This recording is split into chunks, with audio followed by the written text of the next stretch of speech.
Let us pray. O God, our help in ages past, our hope for years to come, our shelter from the stormy blasts, and our eternal home. Lord God, through whose wisdom the universe was formed in the beginning, grant to those who lead our nation that same spirit of wisdom, may listen with carefulness, decide with understanding, and live with integrity. The people of this land may grow together in unity, in mutual respect, and in charity. Through Jesus Christ, our Lord. Amen. To the Lord's Prayer. Our Father, who art in heaven, hallowed be thy name. Thy kingdom come. Thy will be done on earth as it is in heaven. Give us this day our daily bread, and forgive us our trespasses, as we forgive those that trespass against us. And lead us not into temptation, but deliver us from evil. For thine is the kingdom, the power, and the glory, forever and ever. Amen.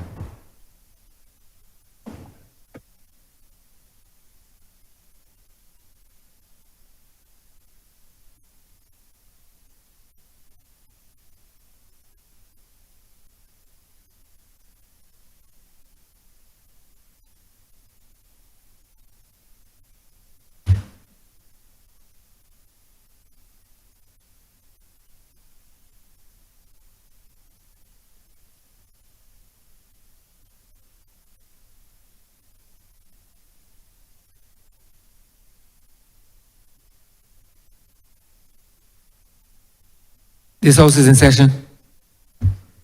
Minutes for the meeting held on Friday, 7 February 2025 to be deferred.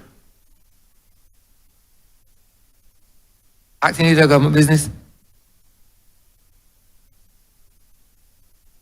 Mr. Speaker, I beg to move that the said minutes be deferred. Questions that the aforementioned minutes be deferred. All those honorable members in favor, please say aye. Those against, please say no. We think the ayes have it. The aforementioned minutes are hereby deferred.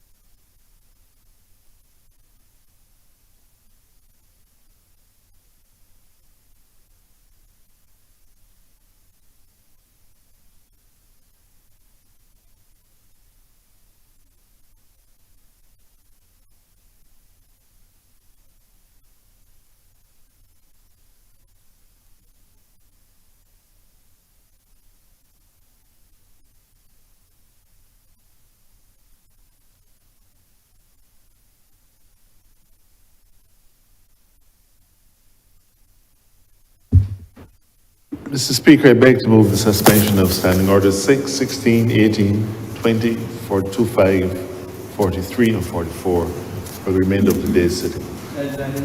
Questions that the aforementioned standing orders be suspended for the remainder of the day's sitting. All those honorable members in favor, please say aye. Aye. Those against, say no. We think the ayes have it. The aforementioned standing orders are hereby suspended for the remainder of the day's sitting.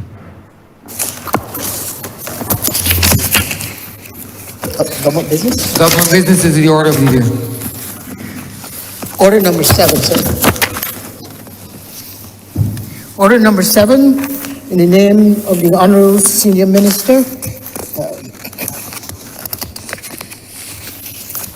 who was responsible for planning and development.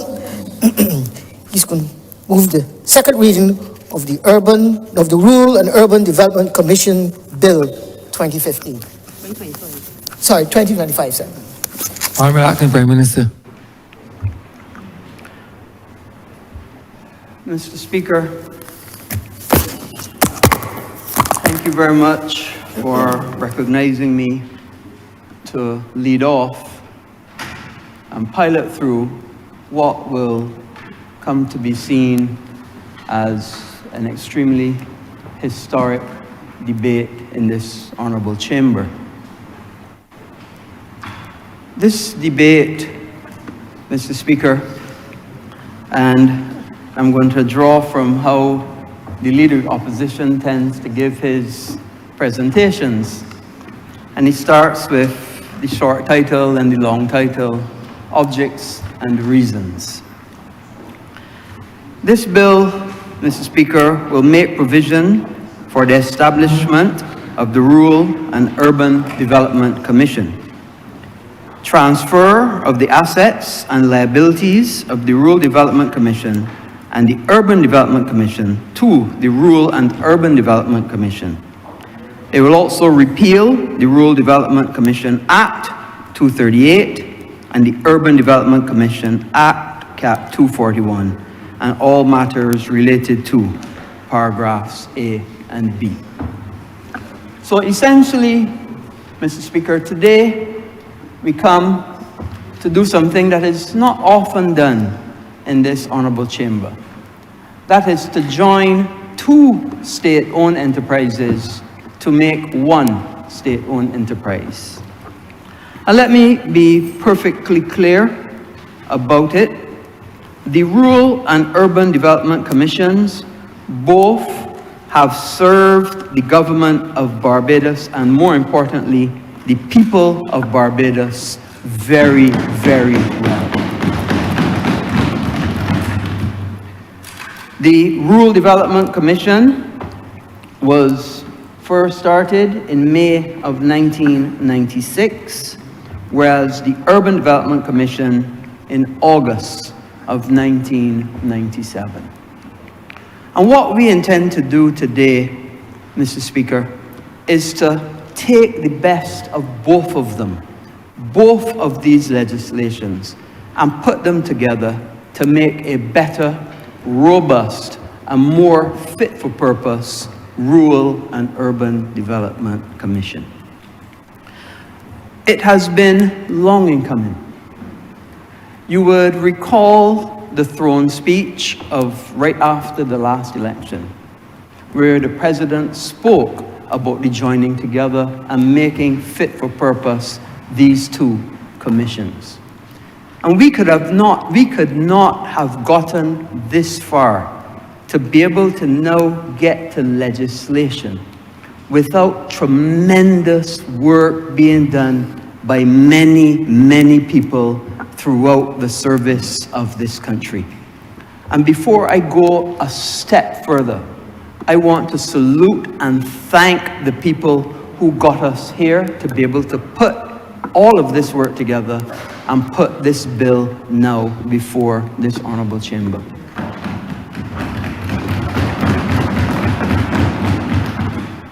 And it has to start, of course, with the two directors, the current two directors, both of Rural Development Commission and Urban Development Commission, because them, together with people from the Prime Minister's office, the PS, the DPS, and the consultant, as well as a change manager that we brought on to be able to assist in putting all of this together, have enabled us from several meetings with the Chief Parliamentary Council, several meetings understanding exactly what we wanted to achieve, how we wanted to put it together, how would the staff be treated, how would the accommodation be treated, how would the finances be treated, what would happen with the leases. All of these things had to be considered, even down to the space and how staff are housed within the corporations, the commissions. All of these things had to be considered to be able to put together what we now have to be able to come debate this and make a new Rural and Urban Development Commission that is fit for purpose. But why? Why are we doing this? Some people would argue that when we had a Rural Development Commission, the Rural Development Commission dealt a lot with agricultural development. Indeed, when it was first developed, it was developed to facilitate road improvement and lighting of streets in rural districts of Barbados.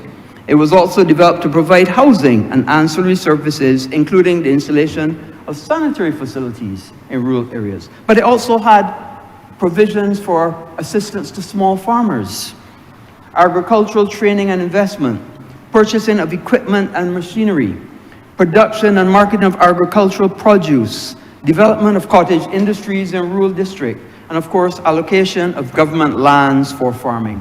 A lot of it now is being done by the Ministry of Agriculture. A lot of that work is being done by the Ministry of Agriculture.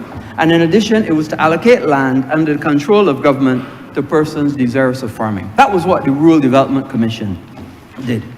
The Urban Development Commission, on the other hand, did something a little different. And I want, at this time, to salute the former Prime Minister of Barbados, the now late Owen Seymour Arthur,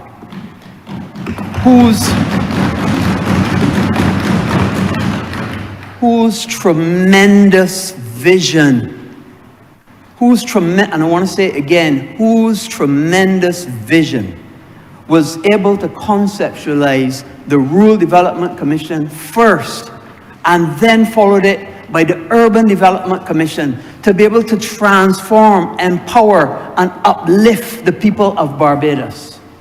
And let me say, the Rural and Urban Development Commission have done a job well done to both of them. Over the decades, Mr. Speaker, over the decades, both of these commissions have assisted thousands of Barbadians, be it from housing, I know we'll go into the numbers later, housing, farming, access to repairs for their house, special projects, not to mention the numbers and numbers and numbers of small contractors that have benefited over the years and made themselves entrepreneurs, made themselves somebody in this country that we could look up to, that people could rely on, that could learn a trade and train others to be able to lift themselves up, all from the vision of one man who led this country in difficult times and was able to conceptualize the Rural Development Commission, and separately the Urban Development Commission. And those two commissions over the years have done yeoman service for Barbados. And we continue to salute them up to this day.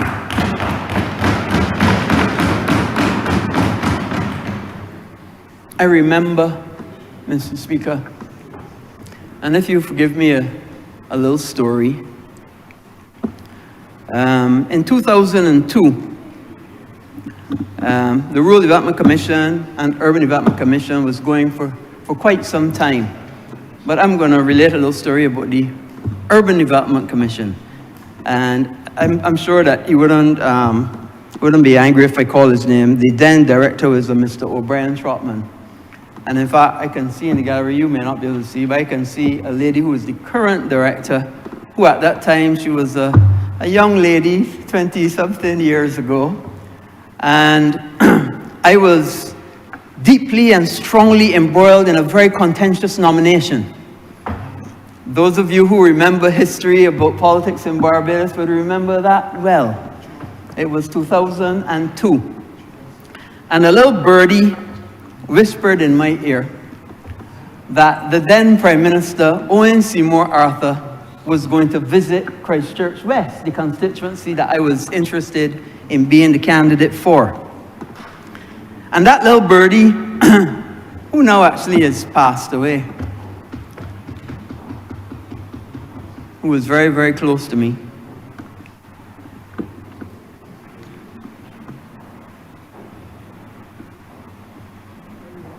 that little birdie, Mr. Speaker, she actually coined the phrase, "do good and good shall attend you." The phrase that I have kept from then till now. That little birdie used to work at the Urban Development Commission, and she heard that the then Prime Minister was going to be visiting Christchurch West. And of course she used to call me her son. She knew me as a child, and she lived on Dells Road. I grew up on Dighton Road, and she knew all my family, would have known my all my grandmother from Dayton, everybody. And we obviously had a very, very strong relationship. Her name is Rosie Grant Mosley, who has passed. But anyway, I digress. So she called me and said, I want you to know that the Prime Minister is coming to see some of the houses that have been done in Christchurch West and some of the roads that have been done in Christchurch West. I was the president. So she told me, if you know what's good for you, drop everything that you're doing and try and get yourself out there to join that group of people that are going around with the Urban Development Commission and the then Prime Minister. So I must have had a full list of patients. I canceled all the patients. And I said, no, boy, I got to be out there and see this work that was done. Because remember, I'm embroiled in a very contentious nomination at that time. So I turned up, and the Prime Minister, at that time I turned up at Plantain Walk. And Plantain Walk was a new way of doing concrete roads. It was one of the first concrete roads that we had done in Barbados. And what was interesting about this is when you do a concrete road, you can't go and dig up the road. So it means that you have to put the services, the water, the natural gas, whatever, on the two sides. And the contractor was there explaining it. And I arrived, and the Prime Minister looks at me, and I'm Dr. Duguid, what are you doing here? I'm saying, oh, so Mr. Prime Minister, I'm here in my capacity as President of Christchurch West, and I'm here to make sure that this work is equal and being done properly as well. And also to go around and meet my proposed, hopefully, new constituents, once you give me the opportunity to be the candidate.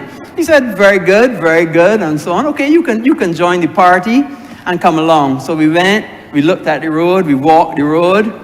I remember Sir Henry even taking off his shoes and saying, let me feel this road with my bare feet.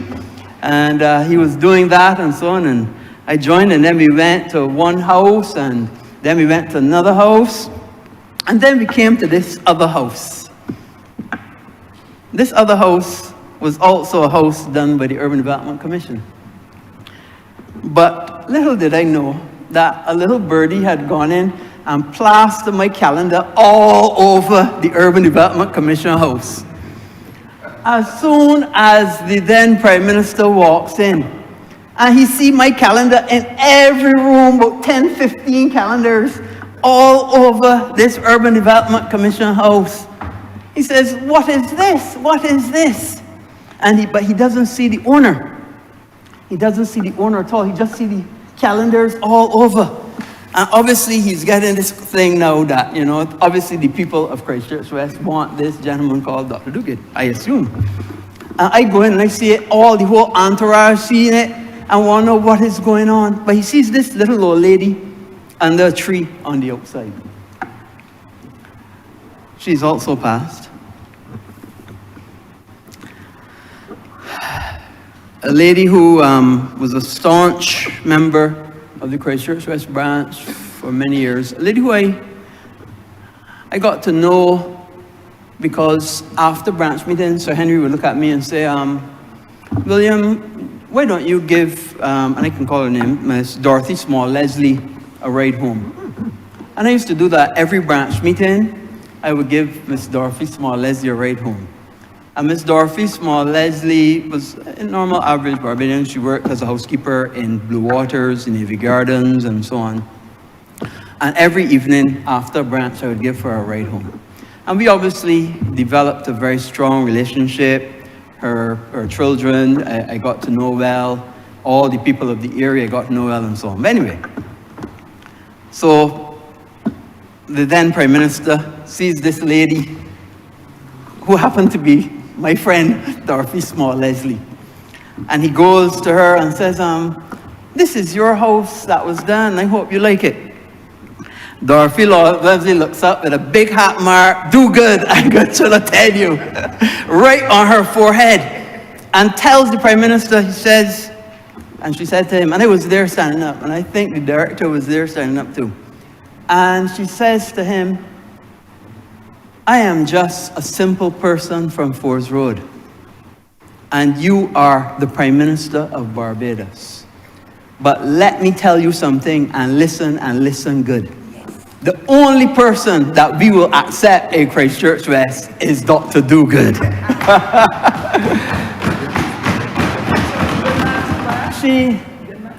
And I would not be blowing my trumpet and say she was not wrong and so on and so forth. But I would not be doing that. But needless to say, the Prime Minister obviously listened and listened well, because there was this question of whether a nomination would be called. Soon after that, of course, the tour came to an abrupt end, of course. But then soon after that, we did have an opportunity to go to nomination in Christchurch West. And I was happy for that, because that allowed me then the platform to be to where I am today. And you know, Mr. Speaker, we often say that in this life we stand on other people's shoulders. And I've stood on many, many people's shoulders. And I'm still standing on other people's shoulders even today. But you cannot achieve without having a strong group around you. And I think that is so, so important in this day and age. To have people around you who you trust, to have people around you who are capable, who are able, and who you know have your best interests and the best interests of the country at heart. And let me tell you, what the Permanent Secretary in the Prime Minister's Office and the consultant and the DPS and all of those have worked so hard to put together. I didn't have very much to do. They would report, show me what they have done, and said, yes, what do I do? Can I help? How can we change? What do we need to do to adjust? And we were able to work together, working in unison to get to where we are today. And I want to applaud them for yeoman service. And further, we were looking to have this completed a little later down, till the Prime Minister, and the current Prime Minister now says, no, it must be done so that it can be included in the estimates book. And we had to upscale and fast track the work that we were doing, which meant even longer hours, even more work had to be done to be able to get things put together. And this doesn't only include the legislation that we're doing today, it also included the unions, and having the unions sign off and get the terms and conditions, assess the terms and conditions, get the legislation, assess the legislation, get back comments from the legislation, adjust the legislation based on the comments from the unions, both unions, NUPW and Barbados Workers Union, and then do the same thing for terms and conditions, get them to sign off. Now I must say, they have not completely signed off on all the terms and conditions, but they told me go ahead with the legislation, because as long as it does not disadvantage the workers and they have set forward what things that they want changed, we could go ahead with the legislation. So I have their blessings on that as well. Lots of moving parts. And as I said before, Mr. Speaker, it is very rare. I think only once or twice before, where two state-owned enterprises joined together to form one state-owned enterprise. So why are we streamlining? Why are we doing this mission today? So we have decided key reasons for the merger: streamlining of the operations and improved efficiency. What does that do? That eliminates duplication, because obviously you would imagine that they have officers doing the same thing in both commissions. Consolidating the functions and removes any redundant administrative processes and structures leading to cost savings. That's one. Better resource management. That's the second thing. So a unified structure ensures that funds and staff are utilized more efficiently across both the rural and urban development for all of their projects and all of their operations. Improved service of delivery. The Rural and Urban Development Commission, as one state-owned enterprise, can manage both initiatives more effectively, resulting in a better service position for our communities. And let me be clear, at the end of the day, the most important thing is how we deliver to our clients. That is why we are doing this. That is why the Rural and Urban Development Commission exists, to be able to deliver on time, on budget, to the clients as effectively and as efficiently as they possibly can. And how are we going to do it? We're going to do it by aligning operational goals. We're going to do it by reducing any overlap and by improving coordination throughout the new commission. The second thing is better coordination and integrated development. So what does that mean? That means a unified approach, a single body overseeing both, ensuring that initiatives in both sectors complement each other and not detrimental to each other, and support a holistic national growth as one entity. It also means that urban areas can access services from the rural areas, and rural communities can benefit from economic and infrastructural advances of urban centers, which had a difficulty before, because remember, urban and rural were separated geographically. And now, with this change, each can access from each other. And more importantly, an improved quality of life. What does that mean? Coordinating development efforts, enhancing infrastructure, food security, and bridge the economic and social gaps between the two communities. As we say in Barbados, we is we. So if we is we, let's join together and become we is we.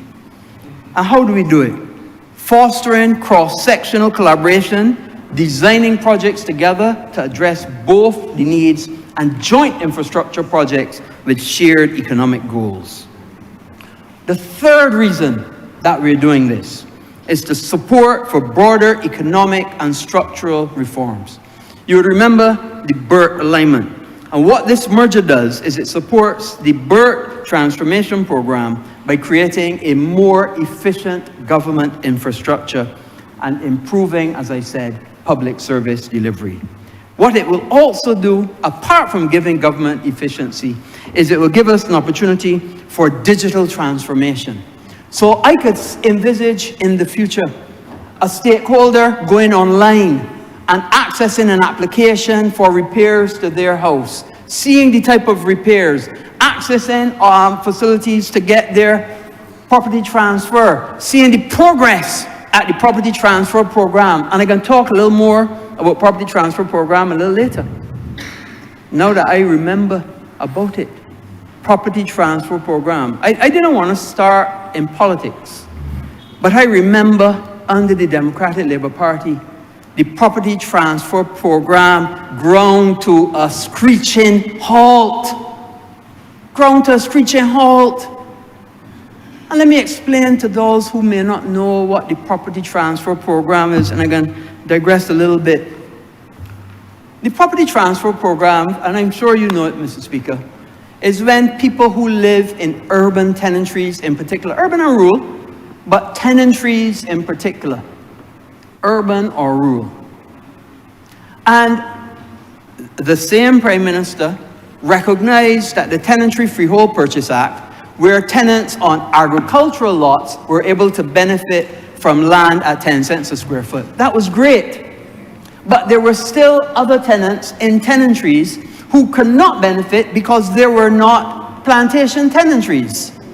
So therefore, we had to find another mechanism for them to benefit from. So we came up with the tenancy transfer, where average Barbadians could pay $2.50 per square foot in the urban tenantries, and the government would pay the rest. That was an excellent program. There are many tenantries across Barbados, both rural and urban and rural, that people liked the idea. For the first time, they could be enfranchised by owning their own land. And what that meant, they went and go paying $2.50 a square foot. They get a lawyer, they start the process, and then the government would pay the rest. I think it was $5 or $7 it was capped at. The government would pay $5.50 or whatever it was to make up the difference. And that program worked well for years, till the other administration came to office and it came to a halt. Now, for For those of you who don't understand what that coming to halt means, let me make it clear. Imagine a lady from my constituency named Miss Savory. This is a real lady. I'm not speaking of her disparagingly. There's a lady who is now 94. Decent. Whenever I visit her, she would tell me she used to buy from my father's store and how she and my father were great friends. She took up her money, Mr. Speaker, and paid for, I think it was a 10,000, she was on a big lot, because she said she had a farming lot. She used to farm the ground as well as where her house was. It was a 10,000 square foot lot. $25,000, $2.50 a square foot, and put in a lawyer hand so that she could own her own piece of her tenantry. $25,000. 2008, no matching money from the government. So therefore she could not get the land papers. 2009, no matching money. 2010, 11, 12, 13, 14, 15, 16, 17, 18, 10 years. 10 years of that lady's $25,000 put so that she could own land under this program. And the then administration let her flounder. All the time she would say, please let me own the land before I die. And she's just one of many. One of many. And we got to talk about these things so that people understand the hardships that people had to endure. You know, it's a simple person who's just sell sweet potatoes and Eddos as a hawker with a tray to pick up $25,000 and put and can't get the benefit from it for 10 years. These are the things that people of Barbados have to know and understand. Well, I am happy to say that the Barbados Labour Party reinstituted that program and have made payments for people who have paid money into getting their tenantry sorted out. And I visited and she's happy because she called and she would always say, you know, Kenneth would help me. That's my father. Kenneth, I know that Kenneth sung and do right by me. And of course, I was behind the director of Urban to make sure that her thing was sorted out as soon as funds become available. Because it's for people like Miss Savory that I do this job.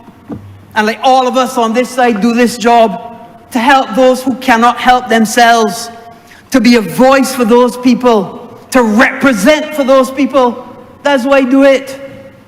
That's why all on this side, as I look across, all the members, that's why we do the job, to make a better life for our people. The Honourable member else said he used to do it for the same reason too. I don't know if he still do it for the same reason. But I know he used to do it for the same reason. Trying to make a better life for our people.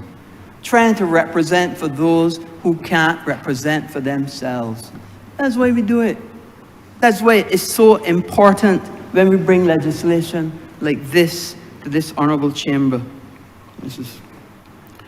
In addition, what this Rural and Urban Development Commission does is it gives an opportunity for economic growth.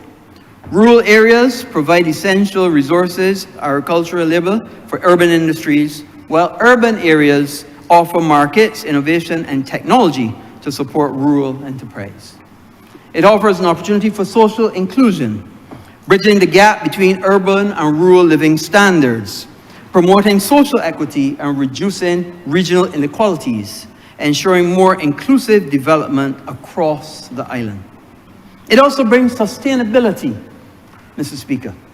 Urban areas can drive environmental sustainability through green technologies, while rural regions offer vital green spaces and resources for sustainable practices. So these strategic initiatives will allow the Rural and Urban Development Commission to create a more connected, prosperous, and sustainable Barbados by fostering stronger ties and improving service delivery across our great land. I want, Mr. Speaker, now to go into a little bit about what the rural and urban themselves have been able to do over the years. Now, first, let me say that I spoke a little bit about what the rural did. Urban, on the other hand, was used, and the Act defines its functions to acquire, hold, or manage land and other property of any kind for the purposes of the Act, to construct, maintain, and repair buildings, to provide housing and improve social amenities and recreational amenities, to carry out any business or undertaking, including the provision of ancillary services for the purposes of the Act, and to make advances to persons on such conditions which such securities may be prescribed by the Minister. For instance, to acquire houses and land, to construct houses, to refurbish buildings, to alter, enlarge, repair, or improve houses, as well as to carry out any other actions necessary for the purposes of the Act. It was geographically apportioned and described as Greater Bridgetown, or the Urban Corridor. And its existence over the years, it has done many, many projects. But I want to go straight to what we have done over this last term. Can you imagine, Mr. Speaker, that the Urban Development Commission, and this is just the Urban Development Commission, has done 164 houses. It has repaired or renovated 289. In addition to that, it has done 131 wells, 26 septic tanks, and it's done over 781 other types of ancillary services, be it ramps, other repairs, other installments, electrical, whatever it may be. And in addition to all of that, it was able to do a number of other projects across the country, not to mention Hurricane Elsa. And let me get into a little bit about Hurricane Elsa, Mr. Speaker. We did Tomas, but the big one was Freak Storm and Hurricane Elsa. I happened to be the Minister of Housing at the time. I don't know, poor me. I am the Minister of Housing at the time that they had the Freak Storm and then Hurricane Elsa. Hundreds and hundreds of houses that had to be rebuilt. I want to say publicly, where would we have been if the Urban and Rural Development Commission had not already existed to be able to help with the effort to repair houses from Hurricane Elsa? Where would we have been? It takes us back to the vision of Owen Seymour Arthur. Where would we have been? National Housing Corporation could not have done it on its own. They already had the structure of the contractors.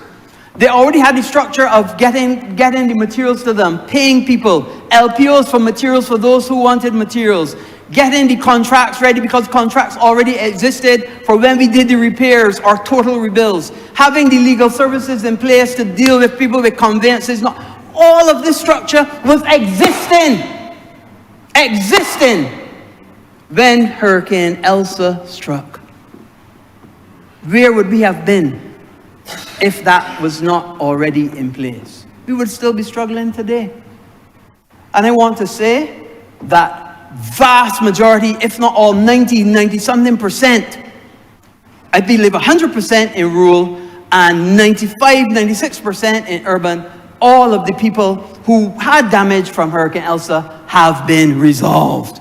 significant percentage number. Who they did not deal with, National Housing was able to deal with. And how many?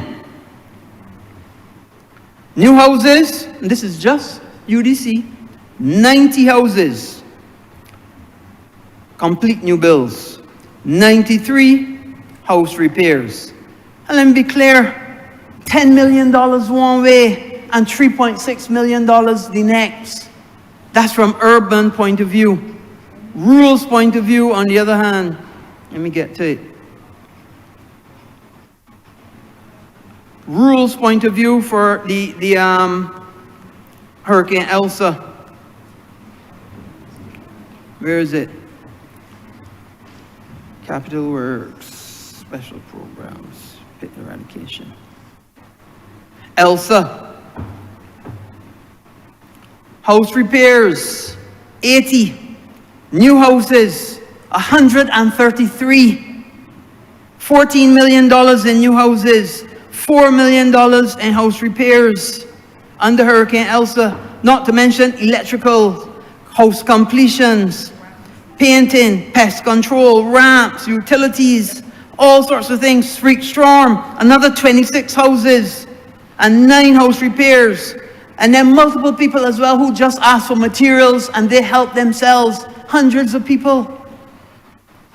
You know, when we write the story of Urban and Rural Development Commission, it is a rich history of providing service to the people of Barbados. Service when they need it most. Service when they need it most. I remember visiting people that there was no roof, no siding. Some houses completely decimated down to just foundation. It was a difficult time. It was a very difficult time. But we were able to come together, pull our resources, and make an impact on people's lives. And that is separate from all the other work that the Commission does. So in addition to the work on Hurricane Elsa, in addition to pit eradication project, and which reminds me, they would have done 139 pit eradications. In addition to the transfer of title program that I spoke about, 114 of those were done. The Urban Development Commission don't stop there. You know what, in addition they do too? Special projects. So in addition to all the pit eradication, all the houses, all the house repairs, all the ramps, special projects on top of that too. And what does that mean? Fairchild Street redevelopment. As you go down Fairchild Street now and see those wonderful kiosks there that the people are enjoying opportunities to be entrepreneurs, to sell their sweet potatoes, the onions, the potatoes, the drinks and so on, the made up drinks, all those things. The butcher's block, so that people can be trained in how to carve meat, as well as the opportunities for them as well. All of that done as a special project by the Urban Development Commission. But they didn't stop there. Not only did they do that, but they did Baxter's Road redevelopment. And this happened when I was under me as minister now. When we went in, changed up, cleaned up the car park, did the bathrooms, gives better lighting, better facilities for the fish fryers in Baxter's Road. And I remember another lady who was always passed, and she used to right there at the corner, Mother B. Mother B was an interesting character. Those of you who know Baxter's Road might know Mother B. She's no longer there. But she, whenever I visited, I remember all the things and all the great stories that Mother B used to tell me. She's also from Christchurch West, actually. And it didn't stop there. Not only did they do Baxter's Road, not only did they do Fairchild Street, but we now in design stage ready to start Temple Yard too. Temple Yard as well. I was the minister when we did the bathrooms at Temple Yard. And not to be said, no, we said, no, it can't be only fixed in the bathrooms. We got to fix the whole area. And I remember when they had the fire. When so many people's craft, and another name, I'm sorry, Mrs. Speaker, my friend Rasilix. All of his sculptures burnt up when they had the fire because it was too tight and too difficult an area, and we're going to make it a better area. And by the way, anybody interested in buying one of our Silix pieces, they're actually at the university now. They're at the university, has about 8 pieces at the university. There's a man, comes from I've known him for, I don't know, 30 years. I've got many of his pieces over the years. Good friend. He happened to be a patient. What he used to come and say, all right, boss, this is what we're going to do. I want this work doing, you get this piece. Or I want that work doing, you get that piece. And I was able to make a collection of wonderful sculptures. I have a wonderful set of work that Rasalix has done. Him and Woodpecker, the two of them. And what would happen, he would tell all the other guys from Temple Yard, man, go by that doctor. I can't call names, even my own. Go by that doctor, and he would sort you out and just go, yeah, a piece of art, painting, a sculpture, whatever. And I was able to do that. And I was able to help people from my community by doing things like that. And I remember seeing how it brought tears to his eyes. Even when he shows me, even because he's kept some of the burnt pieces. And you know, some people, as memento of what the tragedy of the fire that took place in Temple Yard and all the destruction that happened for them. But we are going to make it better, and we are going to make and do things right by those artists from Temple Yard. So, in addition to that, now, I know I painted a real rosy report of the Urban Development Commission. But it isn't always perfect. And I'm a person that I like being fair. Prime Minister often says that I am a fair person, but I'm also fearless. And I guess that is true, because I don't feel that fair. But I am fair in my dealings with people. I try to be every time and every day. And I can't give the good side without giving the questionable side. And there were 2 questionable parts. And I think most about the Urban Development Commission, because that is where the vast majority of the work done in Christchurch West, and who I relate to most. They did have a loan portfolio. And in that loan portfolio, the Urban Development Commission had entrepreneurs that it would lend money to, with the understanding that people would pay back, and pay back in a good and timely manner. Unfortunately, some people took the money and then didn't pay back. And we had to, the Urban Development Commission then had to employ debt collectors and so on and so forth. And even now, they still have a loan portfolio that's non-performing that people still have to be going after. And that's a negative. And we accept that. I also know that during the last decade, the Auditor General would have done a special report on the Urban Development Commission. And I don't know if the PAC can find the time to look at that and accept that report and go through that report, which has been sitting on the Public Accounts Committee desk for quite some time. But in that report, there were questionable labor practices with the Urban Development Commission. I won't go into it now, because obviously it is work to be done by the Public Accounts Committee. So that is the work of the Urban Development Commission. The work of the Rural Development Commission. There are other projects that they're doing too, small projects I wouldn't really go into. Rural Development Commission, history and success, on the other hand. They do, as usual, electrical upgrades, house repairs, over 109, LPOs for house repairs, 228, new houses, over 115, separate and distinct from the ELSA houses. You got to understand, these numbers that I give is their normal work, separate and distinct from the tremendous body of work done from ELSA.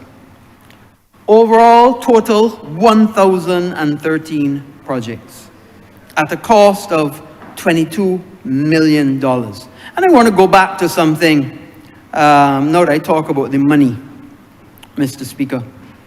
You would imagine, Mr. Speaker, for 2 commissions that do so much work to empower and uplift the people of Barbados.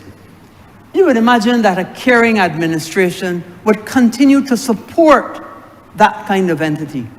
But I want to share with you some figures of government grants given to the Rural Development Commission from, I would say, 2015 to present. Now, in the last Barbados Labour Party administration days, we were accustomed to giving around $12 to $14 million to the Rural Development Commission. But I know, Mr. Speaker, it wouldn't surprise you to learn that in 2015, under the Democratic Labour Party, that grant dropped from the $14 million then to $5 million in 2015. It wouldn't surprise you, Mr. Speaker, that in 2016, under the Democratic Labour Party, that grant that was $12 or $14 million dropped to $5 million in 2016. It wouldn't surprise you to know that in 2017 it was another 5.5 million. And in 2018, 5.6 million. It was only then until 2019 when this caring Barbados Labour Party came to office, knowing full well the good work that the Rural Development Commission has done to empower and uplift people, that we were able to raise the grant to the Rural Development Commission. And we went and have gone all the way up, increasing every year. 2020, 8 million. 2021, 10.5 million. 2022, 14.6 million. 2023, 18.7 million, and increasing every single year. And the reason we do it, is because we recognize the Urban and Rural Development Commissions make a difference in people's lives. That's what they do. They make a difference in people's lives. And in order to make that difference, you have to give the financial support. And that's what this administration has done. Every year, increasing so that financial support is there, so that more houses can be done, more wells can be done, more repairs can be done, more ramps can be done. Where people that can't help themselves get an opportunity. The only thing is we just can't get it done fast enough. And this is why we're bringing them together, so we can share resources, share expertise, share experiences, and be able to service our clients better, faster, and in a more efficient and effective way. And that is why we are joining these two commissions together. So I want to go back to what the Rural Development Commission has done. It doesn't have the large portfolio of special projects like Urban Development Commission, but now together with them working side by side, I have no doubt that in addition to their normal work, we will even see better management of the special projects. Plumbing as well, site clearing, tanks, utilities, all working together to be able to help the people of Barbados. So there's another, so I said the downside from urban, there's a downside from rural too. And let's be fair and let's be frank. The downside from rural, financial statements. It's sad to say, but the previous administration was unable to get financial statements for the Rural Development Commission for years. For years. And has it hampered us? Excessively so. Has it caused certain consternation? Has it caused people to wonder what was happening? Of course. But what have we done? We said, let's draw a line in the sand. Let's get our financial statements from that point going forward. And we're working towards that.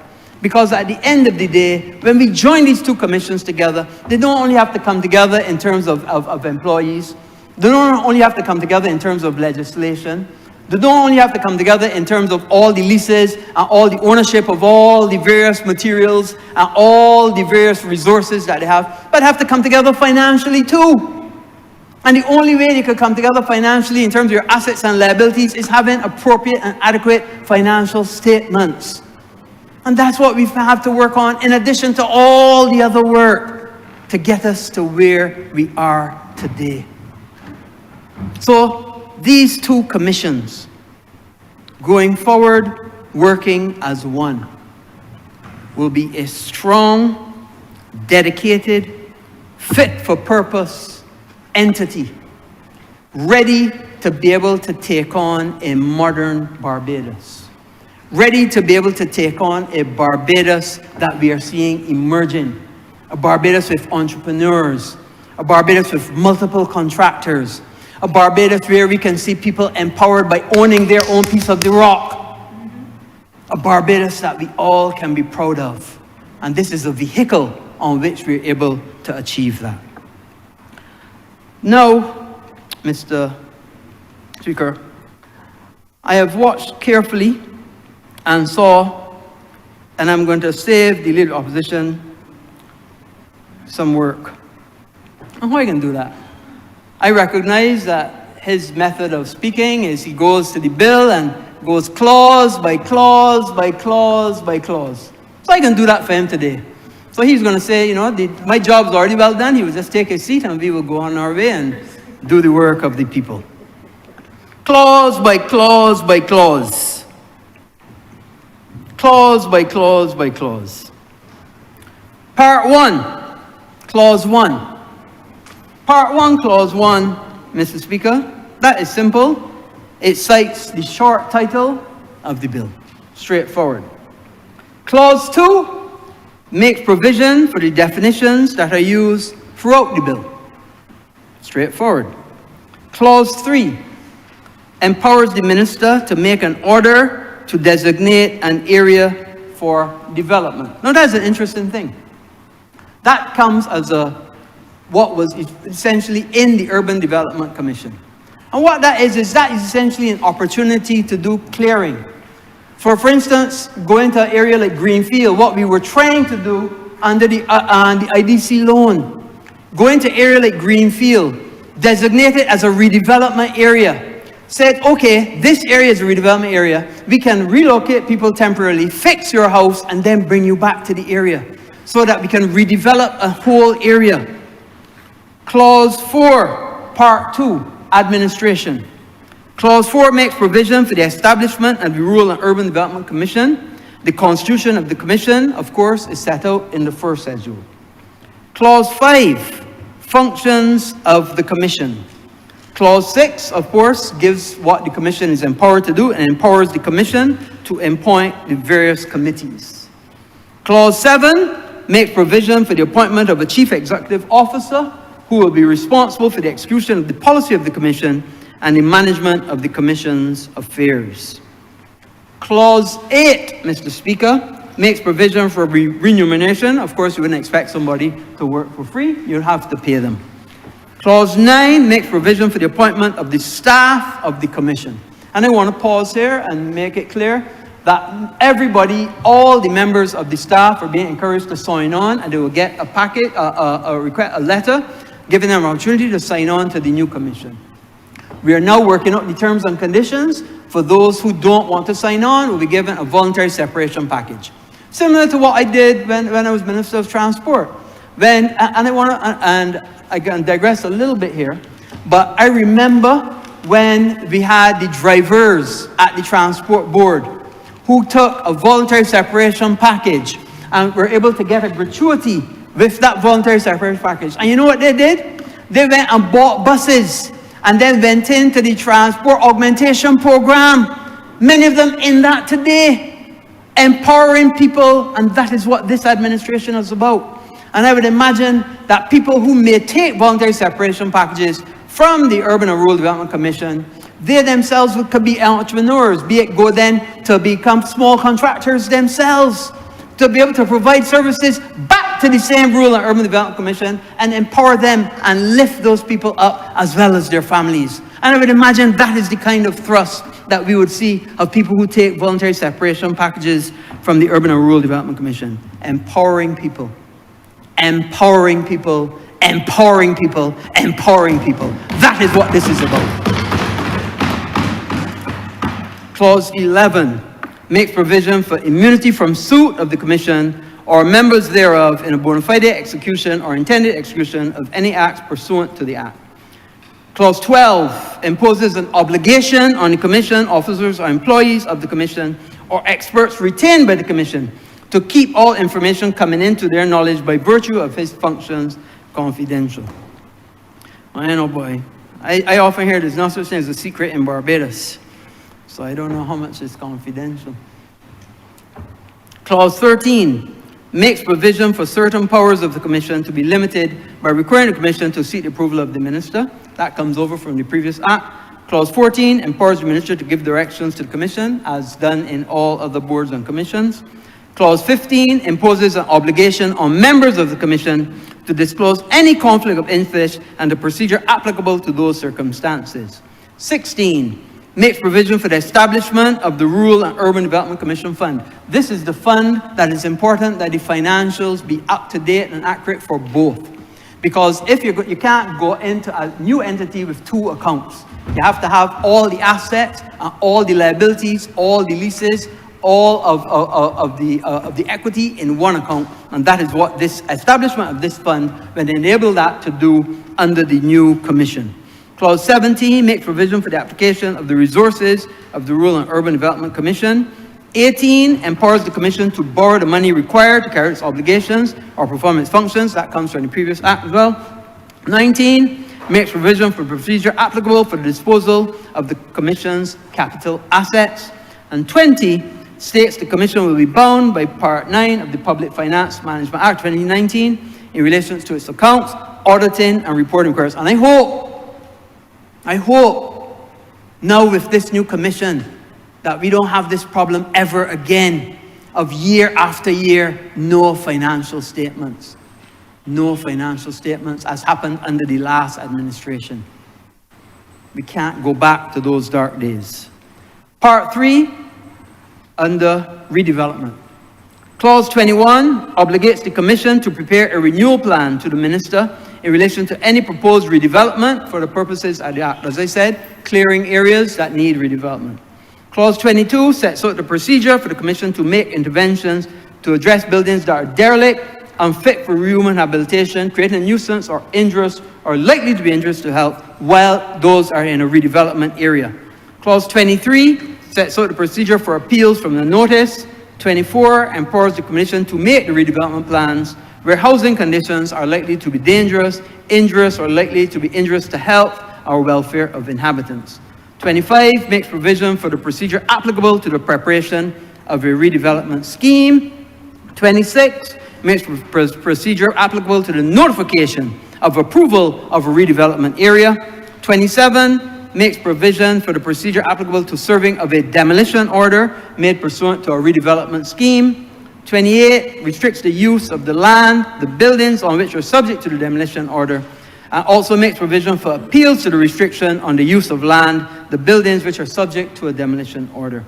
29 states that the Land Acquisition Act Cap 228 is applicable in facilitating the compulsory acquisition for the purposes of this Act. Clause 30 makes provision for assessment and compensation where the land is acquired, subject to Clause 30.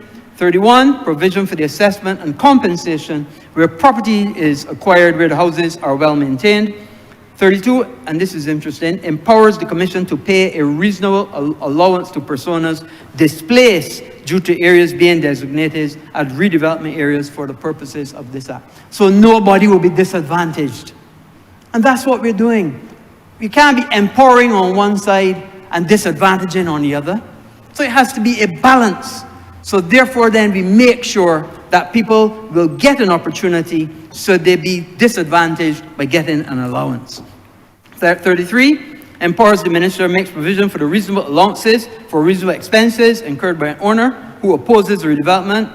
34 states that nothing in the Act will affect the functions conferred to the NHC of the Housing Act Cap 226. Part 4, transfer and vesting of assets. Clause 35 makes provision for the obligations, benefits, liabilities, and assets of the RDC and the UDC to be transferred to Rural Urban Development Commission on the date of commencement of that. But that's standard. You can't have one entity, two coming together, and then they're having separate assets. So this gives an opportunity to join both together. Clause 36 states that the staff of the Rural Development Commission and the Urban Development Commission will become the staff of the Rural and Urban Development Commission on the date of the commencement of this act. The staff will be employed on the terms and conditions, and we put it here in the law. In the law. Terms and conditions no less favorable than those to which he was entitled before the commencement of this act. So we ain't only talking the talk, we are walking the walk as well to make sure in the law nobody is disadvantaged. 37, pension rights of the staff will not be affected. The transfer of their employment to the RUDC from the commencement. And Clause 38, Part 5, miscellaneous, empowers the minister responsible for finance to charge fees for services performed by the Commission under the Act, and empowers the Commission, with the approval of the minister, to make regulations generally for carrying out the provisions of the Act. Clause 40, provision reference to the second schedule, which contains the consequential amendments, which is standard. 41, provision to repeal the Rural and Urban Development Act and the Rural Development Act 238 and the Urban Development Act. And Clause 42, the Act will come into operation on a date to be fixed by proclamation.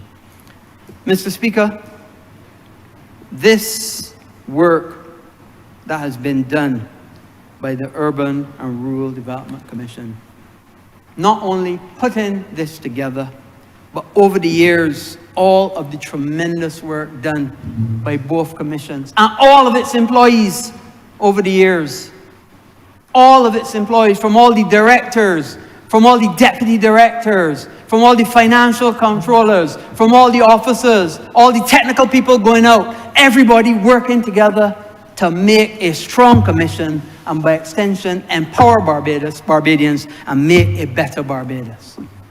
A tremendous body of work, all done from a visionary Prime Minister and assisting the average Barbadian. And that's what it's about. When we come down to it at the end of the day, that's what it's about. You know, so many times, and I see a colleague, physician from St. Philip North, looking at me, and she knows in our jobs, we can do well financially. But is money everything? Of course it isn't. No way. No way. You know what really matters? How you can help somebody else. How you can have an impact on somebody else's life. How you can raise up some people. You know, when I got into politics,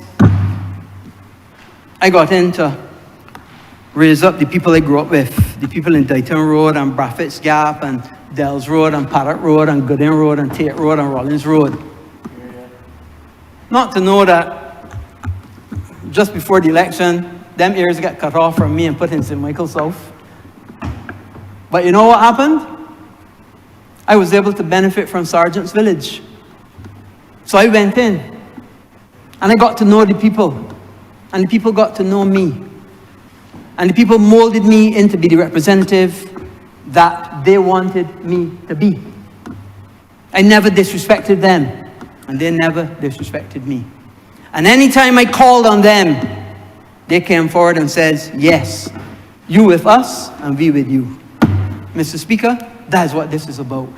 Let us go forward as we.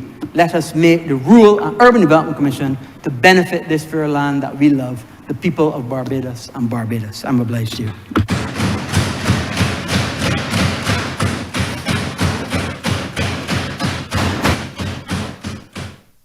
Honourable for Christchurch South.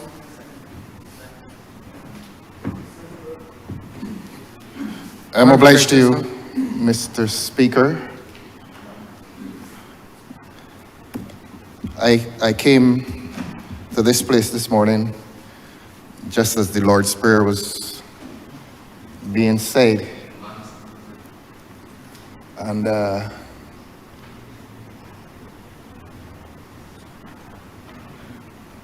I came just as the Lord's Prayer was being said. And then I was in time to hear you address the Honourable Member for Christchurch West as the Prime Minister acting think that is what I heard. And my personal congratulation to him would join with the hearts within the government that rejoice at this elevation, except that those rejoicing hearts will regret that it is only a temporary expedient. But that being the case, under his leadership today, this Parliament is guaranteed a very constructive, and as you would say, civilized debate. And I promise this Parliament that, and I repeat my congratulations to the Honourable Member for Christchurch West, that it seems that while it is a rare occasion, sometimes hierarchies are proportionate to merit. And today is such a day. I join with your rejoicing hearts on that side and congratulate you for that merited elevation, which is associated with merit. Now, Your Honor, the Honourable Member described this debate as historic. If I am not as generous as that, I would like to say it is exciting. Urban renewal is something that should really excite great interest in parliamentarians, because we represent people and people live in houses, people live in communities. And anytime there's an opportunity for renewal and improvement in what is called the housing stock, that is an occasion for great excitement among parliamentarians. We like to see our constituencies looking better than they are at times. The Honourable Member asks the fundamental question, why are we doing this?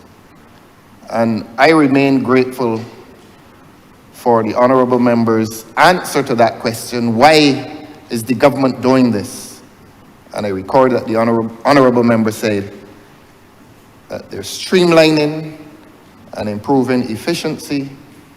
It involves better resource management and better coordination and support. And those are the noble objectives that one would expect when one is fusing two corporations into one. Because admittedly, one wonders why over the years there has been this separation between rural and urban. And I say this by way of illustration.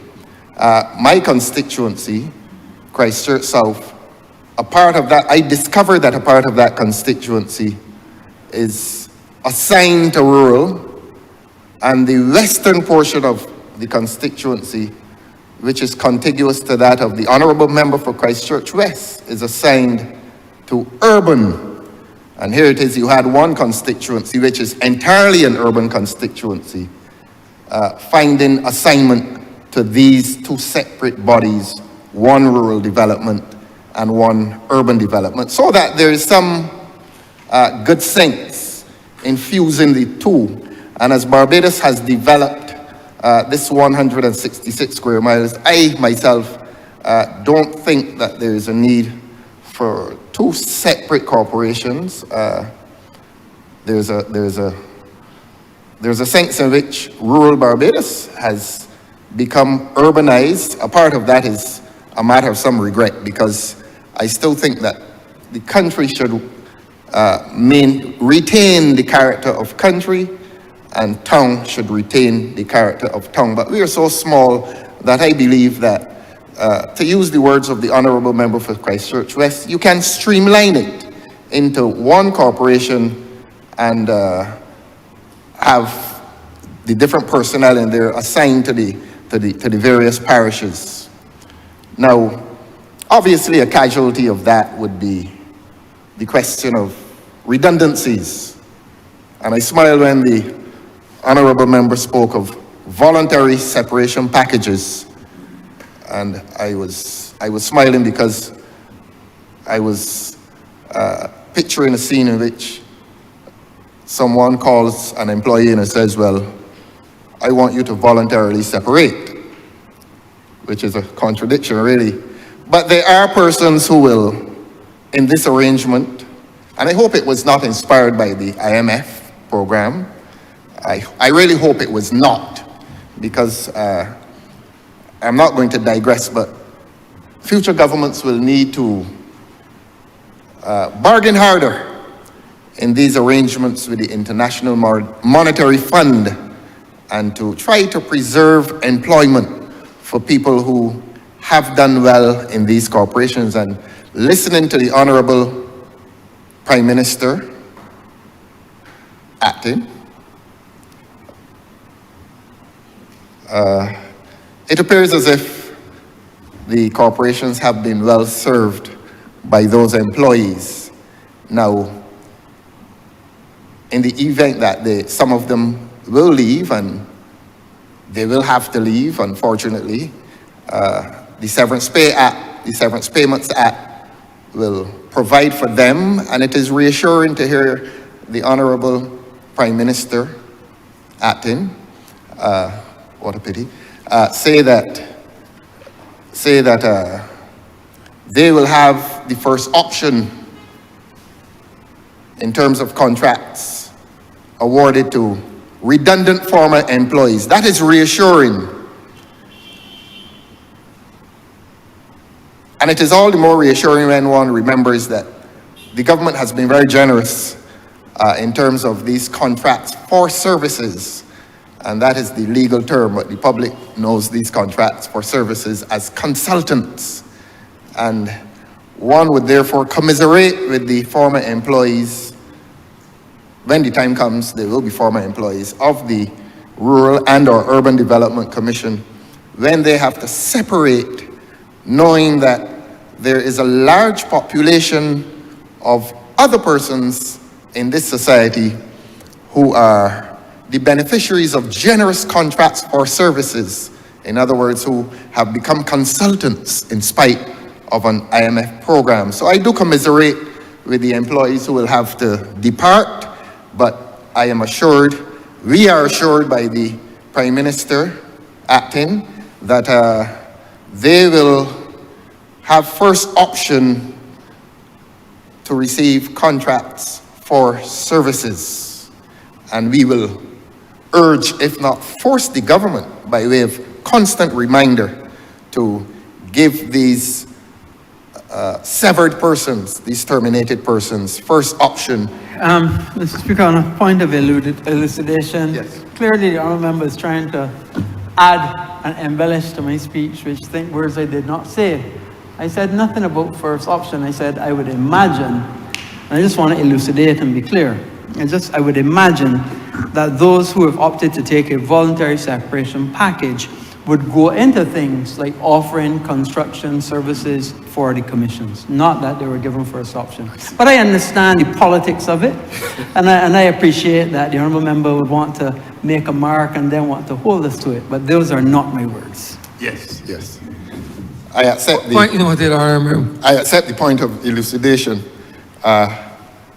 The honourable member imagines. I am more optimistic. I am expecting that these persons would be given first option. They would be treated preferentially, especially since they are, as I said before, a number of fellow citizens who are the beneficiaries of rather generous contracts of employment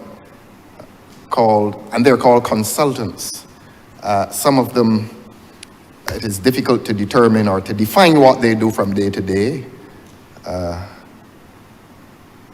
There's much rumor-mongering as to what exactly they do, but the public does not know what they do. But these employees of rural and urban, one knows what they do, and when they, if the Honourable Prime Minister acting imagines, I hope, I expect, and I envision that they will become the beneficiaries of contracts for services in which they can perform the act of house building as separate corporate entities for the said corporation, which would have been two, but then fused into one. Now, the honourable member did say that he would save me some time in looking at the bill, and I appreciate that. I want to say, however, that urban renewal, the honourable member for Christchurch West described it as historic, and I use the other term, exciting. Urban renewal is one of the most exciting areas of governmental activity. When one thinks of urban Barbados, obviously one thinks of, generally speaking, St. Michael. And we who were born in St. Michael, when we think of St. Michael, we think of a very energetic conurbation of Barbados. And you start around by Britain's Hill and you come around Bayland, Carrington Village, the city, New Orleans, Deacons, St. Stephen's, Cayfield, Grisettes, Whitehall, Green Hill. We from St. Michael, this is the heart. I don't remember you forgetting Bushall and them things. I noticed that you going on the Indeed. outskirts. Notice that you going on the outskirts rather than Yes, within. and it is not surprising that one would forget Bushall since the focus today is on. I would understand that. The focus today is on a new heaven and a new earth. A new heaven and a new earth.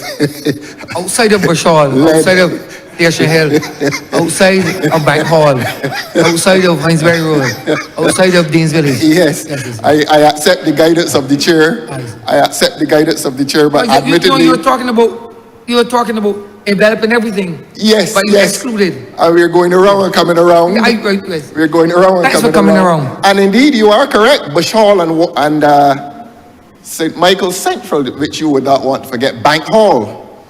And that is not the main road, Bank Hall, out by Empire and so on. But Bushall is a very, very energetic and an important conurbation within this thing we call St. Michael. But of course, that is St. Michael, and any effort to renew urban Barbados must be an exciting project. Now, I'm not here to help the government, but yes, they do. The government has been walking around asking the public to help them, help. We need help. There's now something called an ideas forum. I think they went to St. Lucie asking people what they can do, and apparently they don't know what to do. And anyhow, let me not digress. There has been degeneration, substantial and significant degeneration within St. Michael, within those conurbations. You urge me, sir, to come to Bushall and Bank Hall. Yes. You may know that, well, you know that you grew up in St. Michael. You know that I grew up in St. Michael.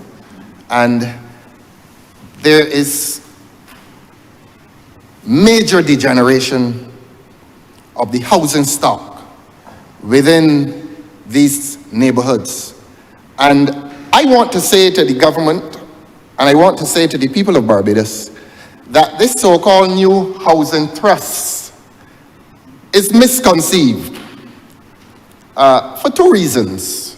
Number one, it is destroying agricultural lands. I make no apology for saying that. It continues to destroy agricultural lands. And the other reason that it is misconceived is that it ignores and neglects genuine urban renewal within those St. Michael areas that I've mentioned. Let me explain it further. I drive through Bayland on mornings, and I would like to introduce this idea to the Honourable Member for St. Michael South. that when I drive through Bailan on mornings, it's a very interesting development. He knows, well, I will tell him if he doesn't know, the Honourable Member for St. Michael South has said that much of that the Bailan is an interesting place because a lot of seamen came from that area. And the result of that has been, as we know back in the 60s, 70s, 80s, there were persons of comparatively high income. And that high income would have resulted in the improvement in their individual houses, from the wooden chattel to the concrete structure. You see a lot of that in the Bailan. Except that right next door you may see the degeneration of a chattel. So that urban Barbados, urban working class Barbados has been characterized by uneven development. You've had people of higher income, and apart from the seafarers, the seamen, you would have had a lot of people who worked in the port and worked for a lot of money, and they were able to improve their own individual houses. But as I've said, there was uneven development, and so when you drive through the Bailan, you will see next door to a, sometimes two-story, I see it on mornings, next to a two-story house is a small wooden chattel falling into disrepair. But I want to say this, and I want to say this to the Prime Minister acting, that there is room in Barbados for urban renewal within those communities to which I referred. And there's room for tasteful urban renewal. And when I say tasteful, I'm speaking about a retention of the skills and the heritage, because there is nothing quite as beautiful as the wooden chattel. I was talking to someone yesterday, and the jalousie window, the wooden louvers, they would call them, you know about this, sir. And very, I don't want to say simple, but a lot of carpenters who turned up on the bicycle with the saw protruding from the brown bag and a hammer and a chisel and a plane in there, they were great scientists. They were great, they were not only artisans, these men applied their intellect to building a jalousie window louver that when it was pushed up, it remained up. When you closed it, it remained closed under its own weight. And there are factories today that cannot replicate that technology unless they use something to keep the window up. But these old carpenters were able to build that kind of thing, those skills they had. These men were highly skilled people. And not only did they build those jalousie windows and doors, but it was beautiful. It really was beautiful. It was so beautiful that in latter years, a factory opened, and that factory tried to replicate what those old carpenters were doing, and they were not doing it very successfully. As I said, and I repeat, and it is worthy of repetition, that those old carpenters built houses which were durable, and they built houses which were scientifically and technologically marvelous. And I say that to say that any effort towards urban renewal must focus on heritage. There's a very strong case for a renewal of that technology, a renewal of the Chattel House. Now, you know, sir, that in the 1960s and 70s, the Chattel House was extended to indoor plumbing at the back, so that without consigning people to a restricted space, I would want to urge the Commission to look at retaining the character, that old character of those houses that were so tasteful and well designed, that to find that that is an important part of renewal. An important part of renewal is a retention of the heritage that was constructed in this country, 1930s, 1940s, 1950s, and to renew it according to the old design. And that has implications even for tourism, because our Minister of Tourism would want to be reminded that when a tourist comes here, he wants to see something, he or she, they want to see something that is peculiarly Barbadian. And the Barbadian Chattel House has been reduced to the picture postcards. And the time has come, Honourable Member for Christchurch West, through you, sir, when we need to go back, we need to remove the Chattel House from the picture postcards. And this commission is the perfect place to once again plant that design with, of course, the modern amenities, the indoor plumbing and so on, but to plant it once again on the Barbadian landscape. I have found myself taking photographs of the old ones, and it is quite a pity, quite a tragedy, that you're taking photographs of these places, and maybe you're seeing something for the last time. And Barbados needs to become Barbados again in terms of its architecture. I will seize this opportunity to say that the architecture that is being planted across Barbados on former agricultural plots is not tasteful at all. I'm sorry, and this is not to restate carping criticism, but it is not tasteful at all. There is nothing about it that takes the viewer back or takes the Barbadian back to that skilled labor, that little gentleman who built those fantastic structures called the Barbadian Chattel House. And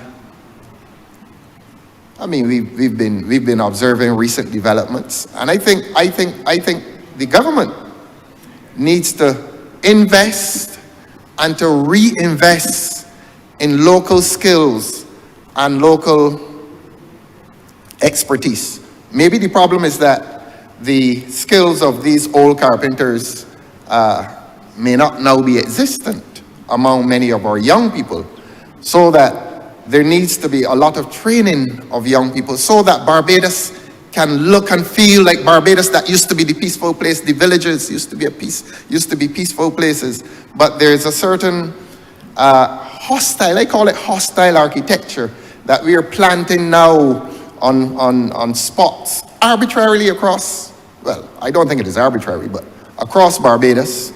One, intruding on agricultural lands, and two, removing itself from those neighborhoods to which I referred, sir, and you referred to it in Bush Hall and Bank Hall. There is a lot. If an audit is done, there are many, many houses, I suspect thousands of houses and thousands of house spots which need attention from this commission. And this commission would need on board historians, sociologists, people who did a study on Barbados, people who know Barbados, people who understand that the architecture of a place is related to the mood of the people. It can get, sir, as deep as that. We are talking about the character of our neighborhoods, and our neighborhoods are losing their character because I would think they have gone very North American in their design. And as you know, sir, when you go to North America, you live in your house. In Barbados, you live in your village. And that is a fundamental difference between North America and Barbados. In Barbados, in the old Barbados, we lived in villages. The North Americans taught us to live in houses, so that we need to get back to living in villages, and the architecture and the architectural design, and indeed the layout of the villages. We played cricket, as you know, sir, on a little grass piece. And in the 1960s, the government built playing fields, developed playing fields. We have now retrogressed because the government is And I say this in the presence of the Honourable Member for St. John. Please accept the criticism. It is an unwise thing to fence in playing fields. It is not right. It is not. It must have that organic feel. The playing field must be integrated within the village. It is a part of the village. And I've said this in here before, and I'm going to repeat it. And I say this in the context of urban renewal.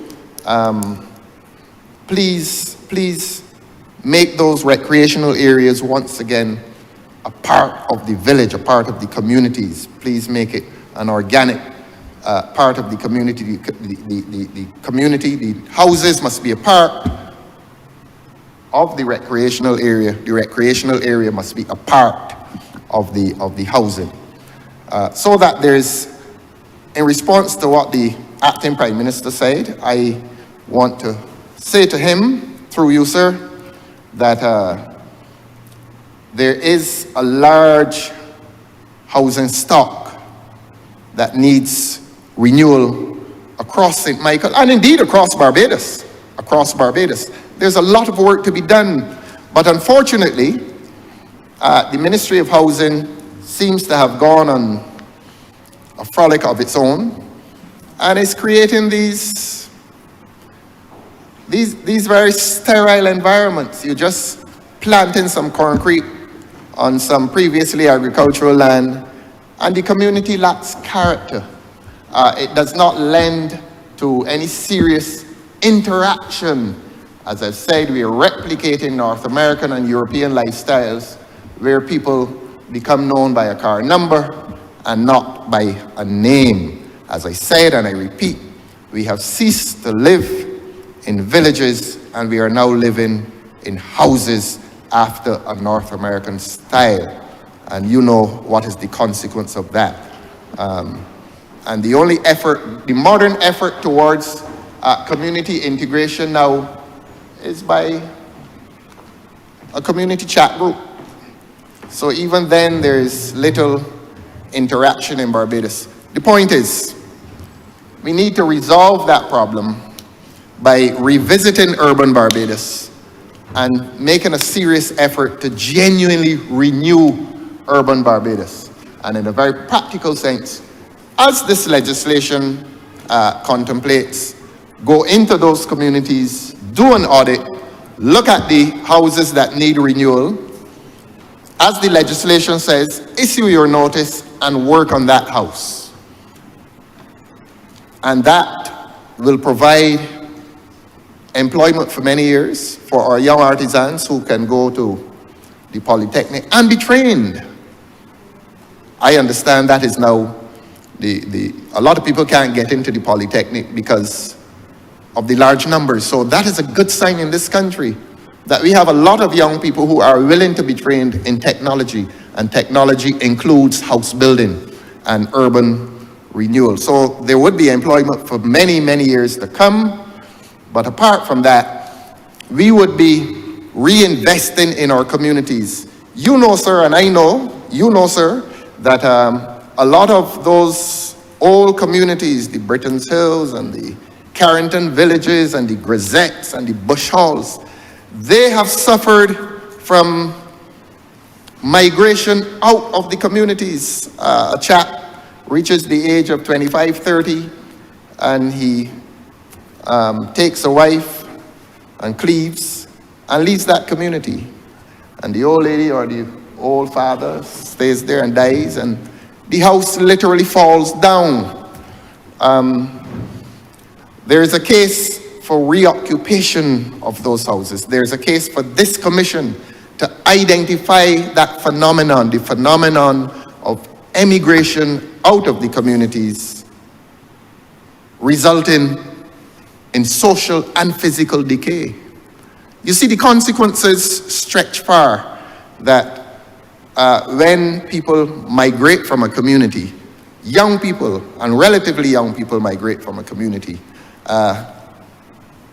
it falls into some decay because their parents grow old and the new people who come in, they lack leadership, but that's another issue. I wouldn't go into that in any great length. But the point is, The failure to genuinely engage in urban renewal has caused physical and social decay across St. Michael. And that has been one of the tragedies of St. Michael, that it has been allowed to fall into physical and social decay because there has not been enough attention given to the concept of these neighborhoods. We call them villages. The concept of the village, not enough attention has been paid to it. There has been no proper planning, and now is the time to make that proper planning, and as I've said, encourage people once again to live in their villages and not in their houses.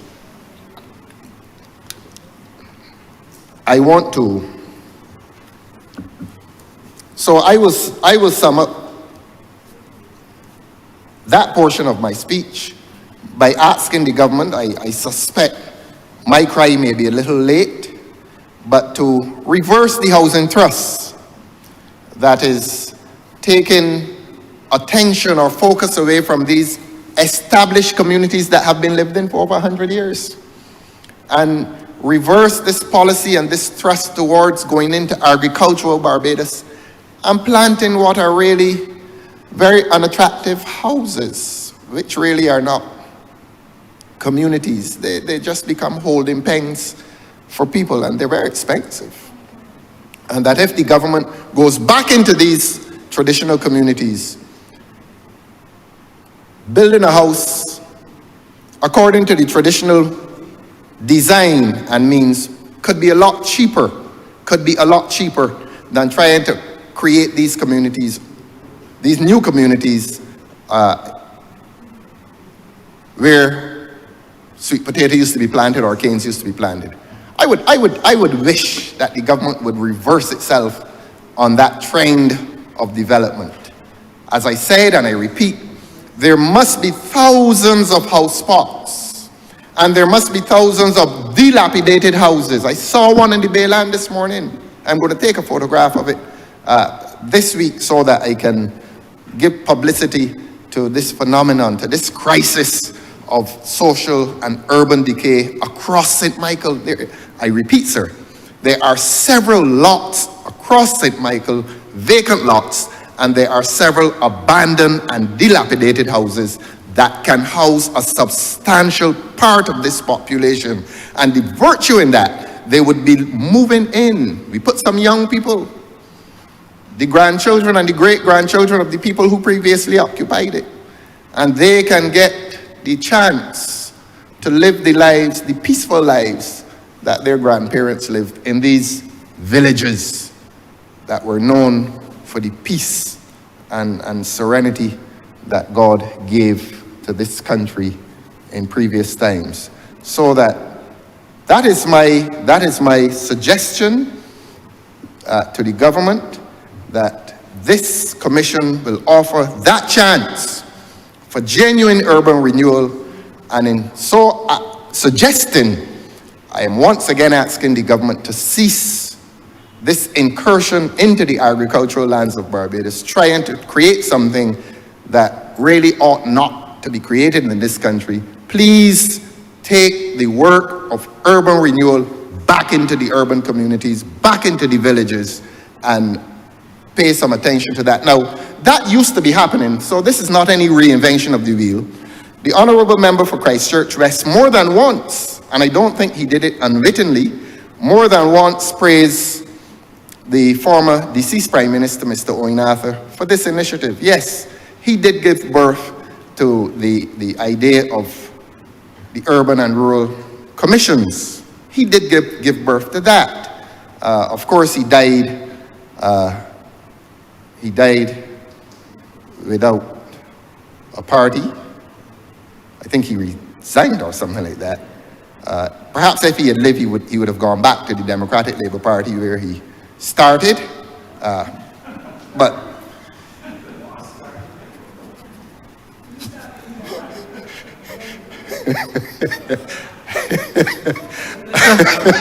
Mr. Speaker,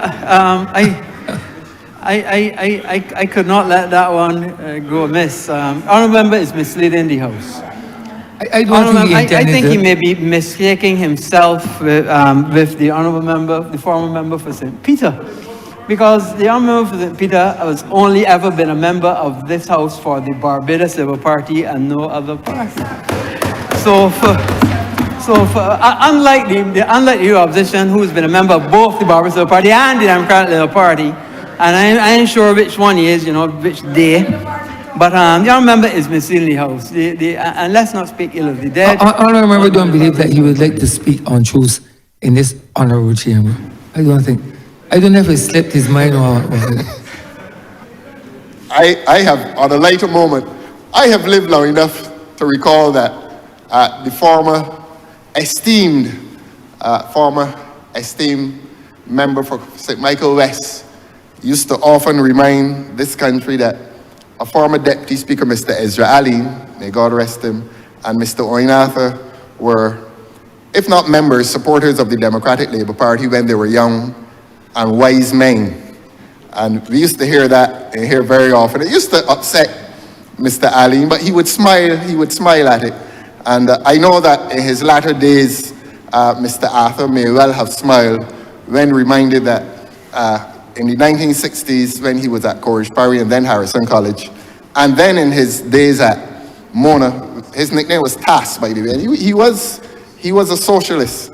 And all these members in here know that Mr. Arthur had great admiration for Mr. Barrow. We all know that. He spoke of Mr. Barrow. In fact, the members of the BLP used to complain that he spoke of Mr. Barrow more than he spoke of Mr. Adams. So let us descend on the truth today. But that is to digress. The point I was making, in fact, in the same way that Mr. Arthur made more references to Mr. Barrow, we have heard the honourable member for Christchurch West make more references to Mr. Arthur today than he makes to his immediate predecessor in the office that he now holds. And as we have said, we all rejoice when merit becomes proportionate to the hierarchy of things. There's a new feeling here today. There's a different feeling here today. How good and pleasant it is when brothers and sisters dwell in unity. Again, I congratulate the honourable member for Christchurch West. And I know his colleagues wish that this period would last forever. I know that. I thought you were referring to the bill, though, honourable member. Yes. I just thought you were. Yes. Let us come back to the bill. Now, you're uncomfortable on that subject, sir? On the bill. You're speaking with the bill. Yes, the bill. So, to come to the bill, the honourable member did say that he would save me some time. I didn't intend to read the bill in its entirety, just to come to part 3 of the bill, which is important and exciting. Redevelopment, it is titled. And this is where the commission goes into the communities and identifies what I've been describing: derelict buildings, vacant lots, and in a sense takes over. But this legislation contemplates that there could be some difficulty. I mean, who is the commission that it can go and take over a man's house in spite of that house being dilapidated? Again, the whole thrust is towards renewal, urban renewal. So if somebody is living in the diaspora somewhere and they insist on keeping this lot with a house in a dilapidated state, the corporation will seek to persuade them, look, we want to do something here. We want to rebuild and to rebuild tastefully. And this legislation actually anticipates and contemplates some difficulty, and they issue a notice under Part 3. And here is the owner of the lot given the right to go to court and challenge that notice. And so that there's a prescription for that conflict that may erupt between the landowner and the commission. The commission with the noble objective of renewing, the landowner says, look, I have my right to keep my place as I want it, even if I'm not living there. And that person has the right of appeal under section 23 of the legislation. And this is where I want to make a little legal intervention at section, and I have summarized it. Under section 23, the owner of the land can resist the notice by the commission. The commission says, look, this place is dilapidated, this place is in disrepair, this place has degenerated to a point where it is a blot on the community. And that person can actually resist the notice and go to court. And before a judge, high court judge. And here is the legislation saying that section 23, clause now 23, 8, subclause 8, that the decision of the judge is final. In other words, that is saying to both the commission and the aggrieved person, or the person who thinks that he is aggrieved, that when the judge makes that decision, it is final. You, of course, sir, are familiar with the case, and is Minnick versus Foreign Compensation Commission. I so enjoy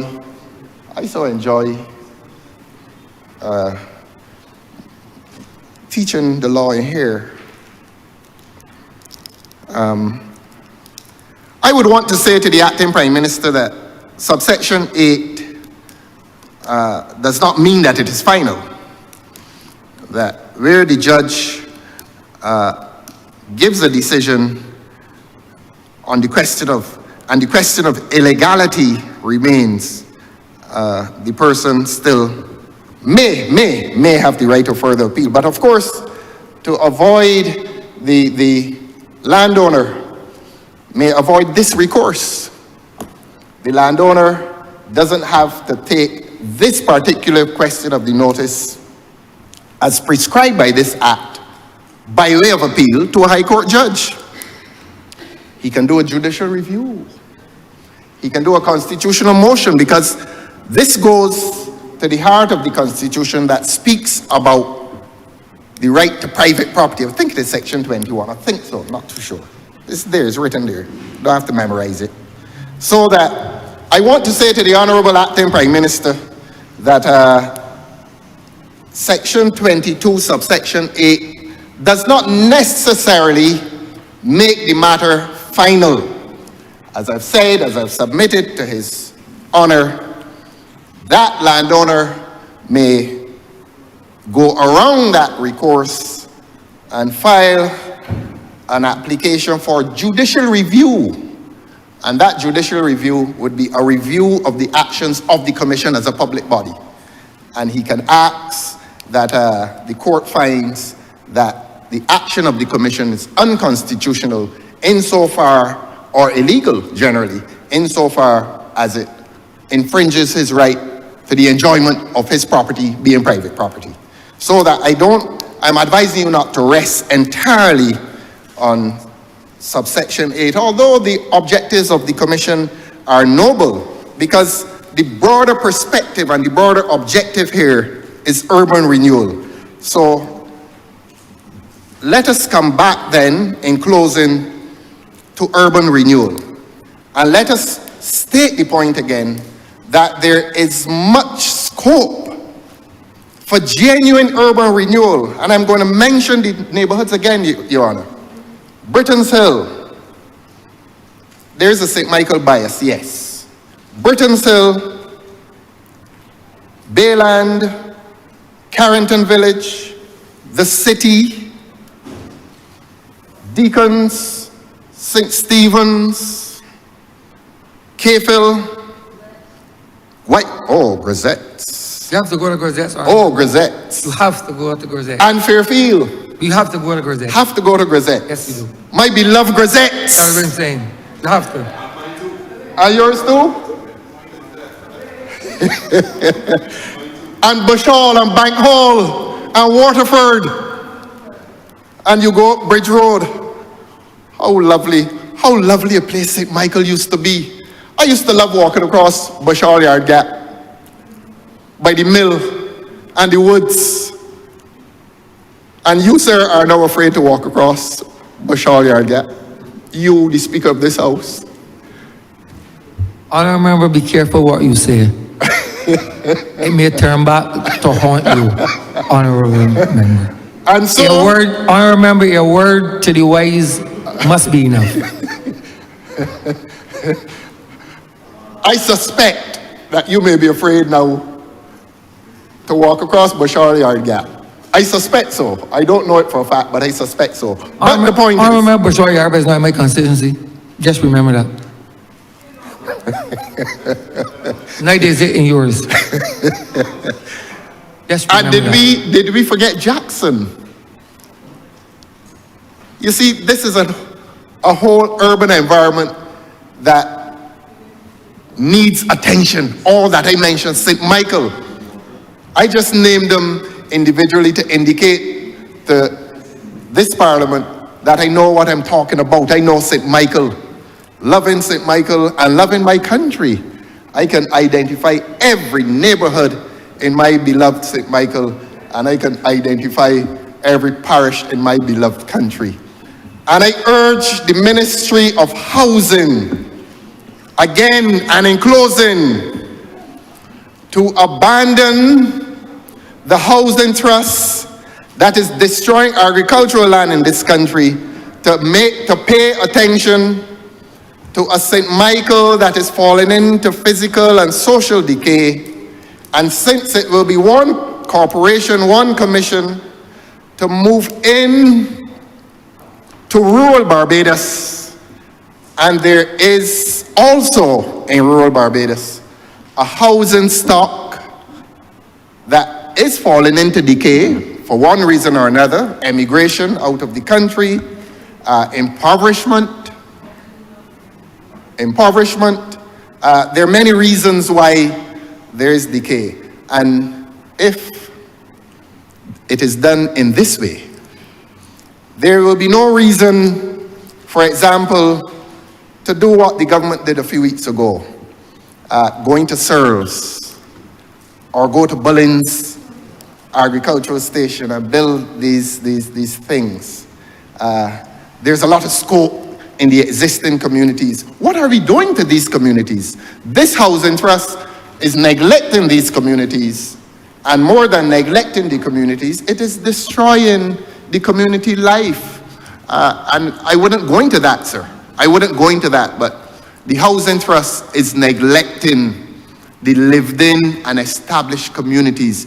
We need to save them, and not only save them, but we need to beautify them in the way that they were made beautiful by those old carpenters of many years ago. They have departed. But let us honor their legacy. Let us understand that the word heritage is not a word reserved for the palaces and the kingdoms in this country, but that the word heritage has application to these village communities of which I spoke. A lot of heritage exists there as well. And I wanted to extend this because these things are all connected. I wanted to extend this to the Ministry of Tourism so that the Ministry of Tourism can say to the people coming off the ships and the people coming off the aircraft at Grantley Adams Airport that we can show you a Barbados that is peculiarly Barbadian. That we can take you into St. Michael, into many communities, and there's a rum shop right next to the church. And there are beautiful houses within that community. But have we started to do it? Perhaps we have started to do it. One of the criticisms I would make of the Commission's work in the past is that it did not respect architectural heritage. The houses look good, but they did not replicate past design. They did not replicate heritage. You and I know what they look like. The usual flat top, little veranda at the front. And that was it. The gable roof. Maybe it is more expensive, but there's a case for heritage in terms of the gable roof. And of course, you'd put the wall on the back, as was done before. But let us use this commission, this renewed commission, to renew our relationship with that proud heritage of the village community in Barbados, what it looked like, what it felt like, and the upstanding and outstanding citizens that it produced, and the peace that prevailed within these communities. So that is my plea to the government, that is my plea to the Prime Minister acting, and to seek to ensure that we do these necessary things. I will just close by reminding that one is always philosophically opposed to redundancies, especially when those redundancies may appear to be related to an IMF program. I'm just offering that by way of conjecture. And there are those of us who believe that there should be no casualties of an IMF program. People believe that there must be a casualty in an IMF program, that people must lose their jobs. So when you lose your job, you lose so much. You lose your family, you lose your livelihood, you lose the ability to feed yourself. Why must a program necessarily subject people to this plight? Can't there be some creative thought going into this thing? But if it has to be that way, I want this government to give assurance to those workers who will become terminated that they will be immediately re-employed under contracts for services. They would have lost their contract of service. I know in the past some of them were on secondment. The legislation obviously makes provision for those who had been on secondment to go back and not to lose their pension rights. But there are those who would have been full-time employees of that commission, young people who came on and spent perhaps the last 20 years in this commission. What happens to them? As I said, if they're casualties of an IMF program, please, please, please, not one of them. If one suffers permanent unemployment, that is one too many. And please give them the assurance that the commission will find it possible to put them under a contract for services with immediate effect, or at least until their severance pay manages to tide them over. That was the language of the law. The language of the law that was that severance payment, redundancy payment, was a payment intended to tide you over until you found future employment. So that is the request of the opposition, that no one should become a real and permanent casualty of this fusion of two agencies. And if they become a casualty of this fusion of two agencies, give them the assurance that they will not suffer permanent unemployment. So that, Your Honor, those are my broad submissions. Again, and I'm saying this to emphasize the point, this bill, the passage of this bill described by the Prime Minister acting as historic, if it is to be historic, make it so historic by now interrupting the trajectory of new housing in Barbados. Stop, cease and desist from destroying the agricultural land in this country. I spoke about the urban, about the rural. These housing developments on agricultural land, there's something incongruous about it. Because we cannot genuinely describe our environment as having an urban-rural dichotomy if we destroy the rural character of Barbados by planting these unattractive conurbations of concrete on agricultural lands. There's something incongruous about it. There's something vulgar about it. There's something very ugly about it. And I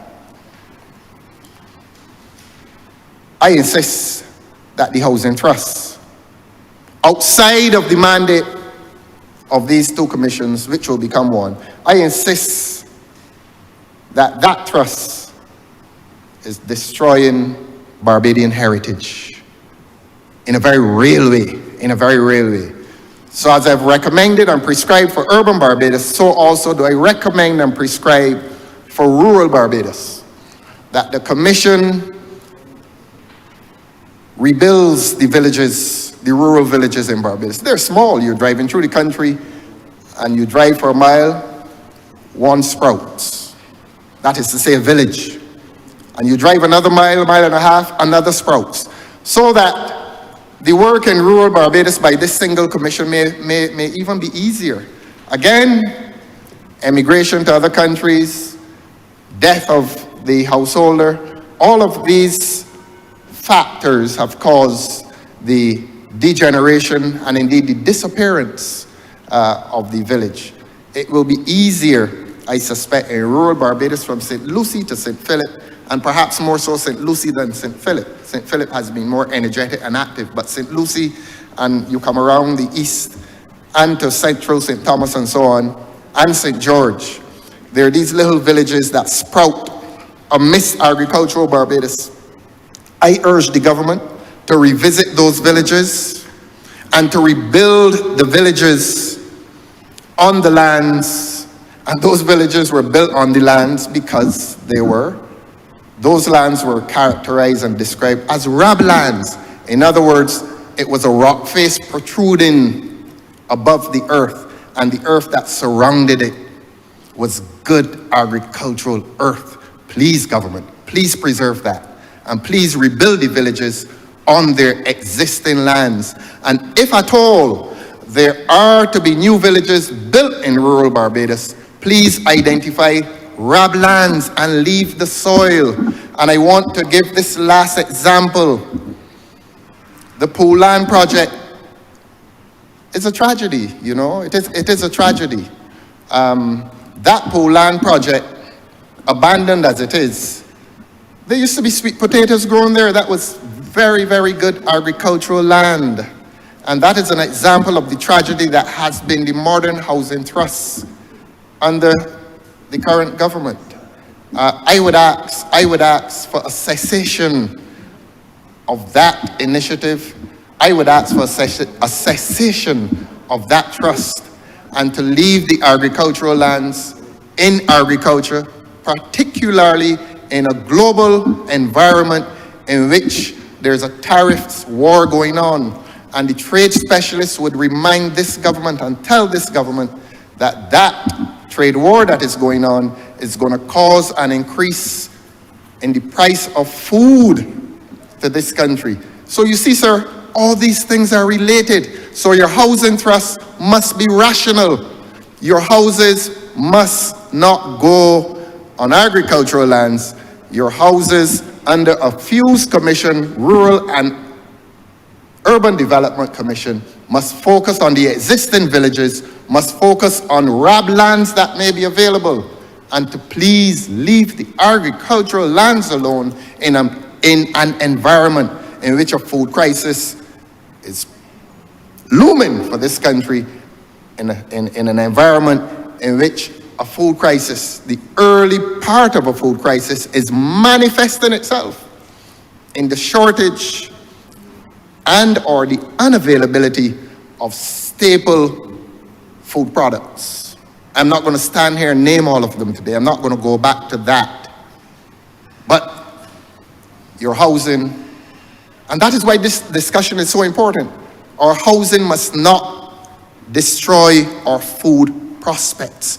Our housing must not destroy our food production projects. It must not. The two must continue to harmonize in the way that they harmonized before, because our young people, there's a group of young people in this country that probably do not know that we could eat sweet potato 3-4 days a week.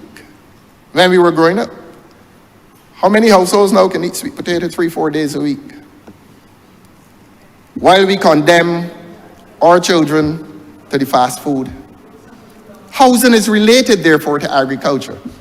And the point I make again is that we must not allow housing to destroy agriculture. And there's a way for housing not to destroy agriculture. I make this point for the 5th or 6th time. The way to do that is to pay attention to our existing stock, to pay attention to our existing villages, and to rebuild those existing villages, whether rural or urban, tastefully, and to give honor to the heritage and the skills and the craftsmanship of the old men who built those villages. Your Honor, need I make that point a 7th time? I don't think I need to.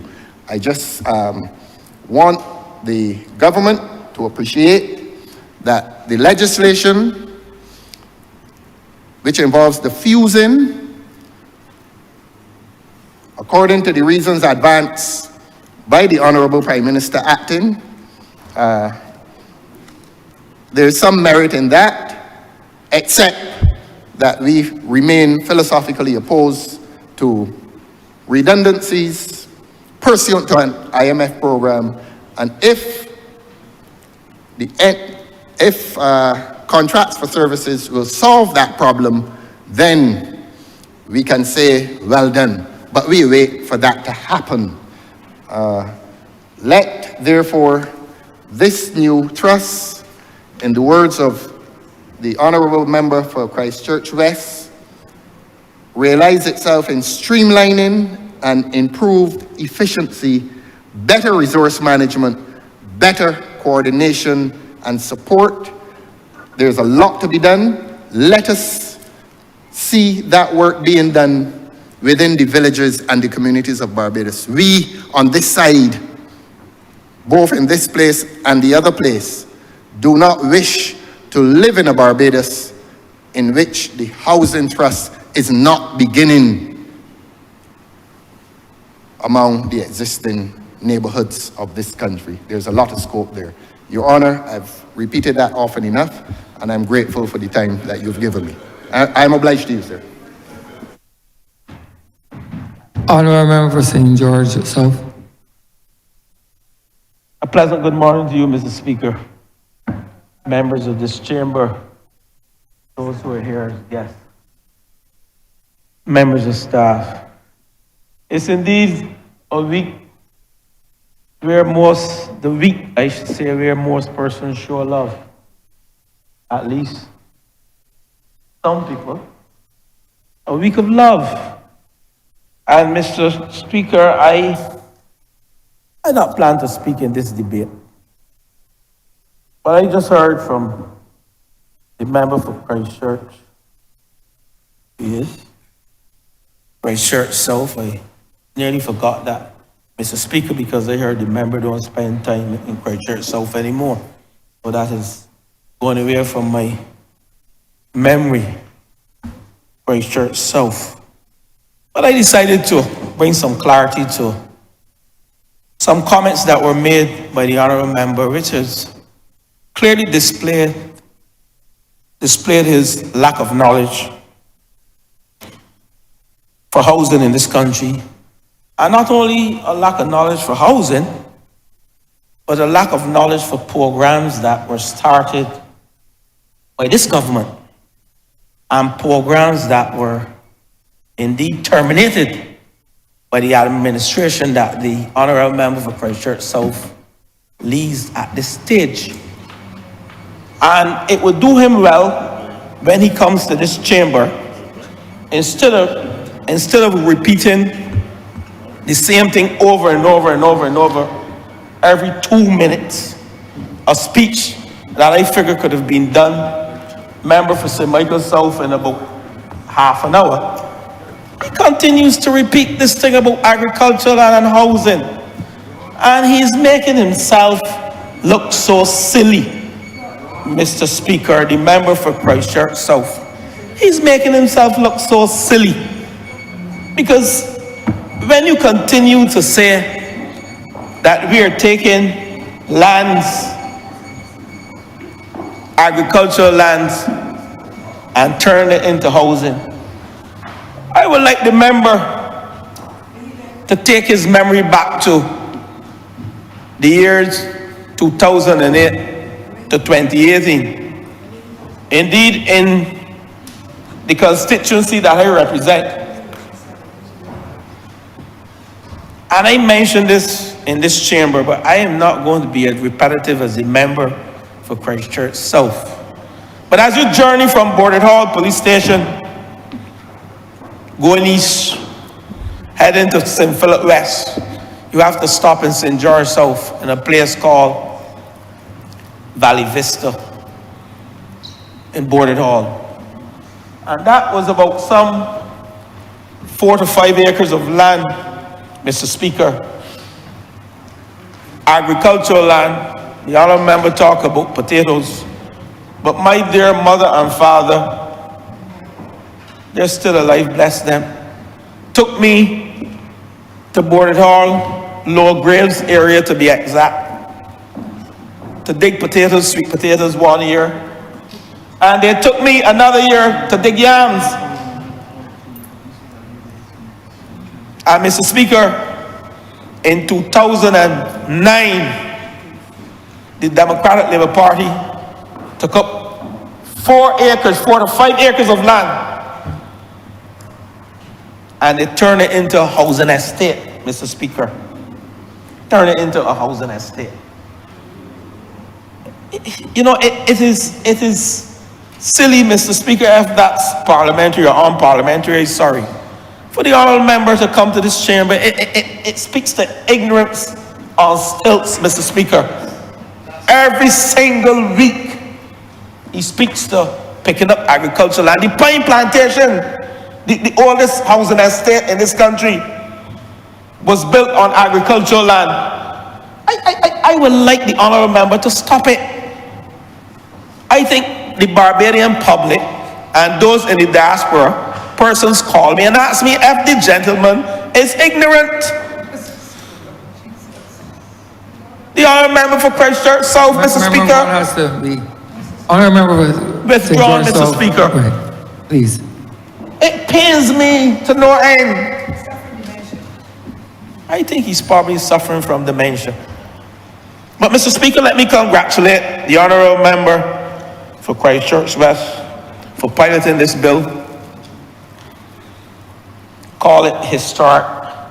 But it's part of our thrust of deconstructing and reconstructing outmoded systems, legislation, policies, and bringing us in modern day, fit for purpose.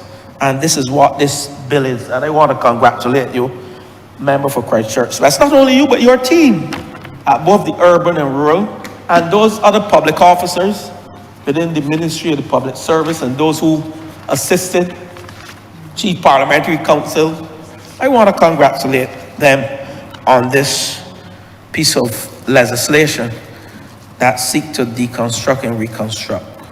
Now, Mr. Speaker, I wouldn't be long. I just rose to bring clarity to urban renewal for the member for Christchurch West, Christchurch South, and for the public. And for you, Mr. Speaker, you of all people, you know about urban renewal. You know about urban renewal. And I want to start with the notion that we are not doing anything within the urban corridor. The honourable member spoke about a number of projects, and need to say that urban renewal is just not about housing. It's just not about housing. The honourable member seems to think that urban renewal is about housing. But what we did at the Bridgetown bus terminal on the eastern side, the marketplace, that's all about urban renewal. That is giving the ordinary man the opportunity to play a trade within the environs of the city. And what is happening at Brandon's and Spring Garden, that's Brandon's. The market, Brandon's Market and Recreational Facility, to construct the landscape recreational area on the Brandon's playing field. These are some of the areas that the honourable member missed in the presentation. The Constitutional River, the flooding we stop at Murphy's Pasture, that's all part of urban renewal. But Mr. Speaker,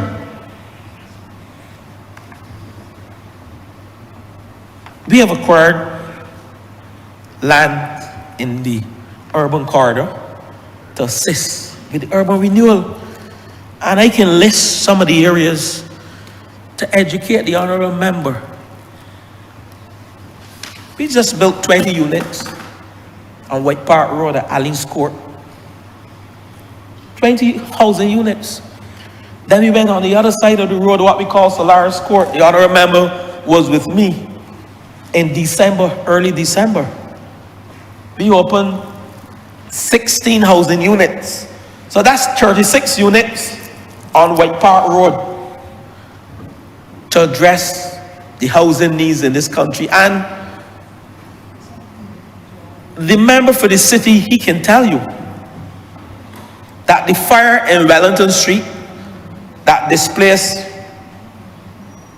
the 5 families who are now housed at White Park Road, Solaris Courts, and the land that we have identified in Wellington Street between the Urban Development Commission, soon to be the Rural and Urban Development Commission, so that we can now make your area the member for the city, along with your recreational facility community center, develop that entire area. You're going to have a community center. He's talking about communities. He realized what is going on in the city, what is happening in the city, coming from White Park Road. And I'm not even going to mention tourism in this brief discourse here.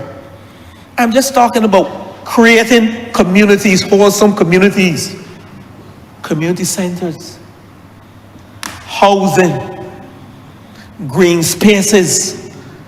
You know, I believe that the member for Christchurch South lives in some other country. I believe so. We come to this chamber week after week.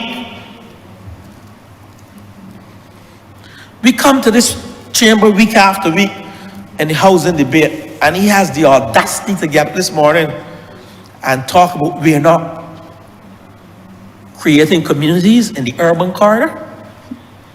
I only mentioned those few, but I say to the honorable member and I say to the country, the Ministry of Housing, Lands and Maintenance, together with the Urban and Rural Development Commission and Town, Country Planning and Development, toured this entire country from St. Philip up to St. Lucie, and we identified lands both in the urban corridor and in the rural corridor.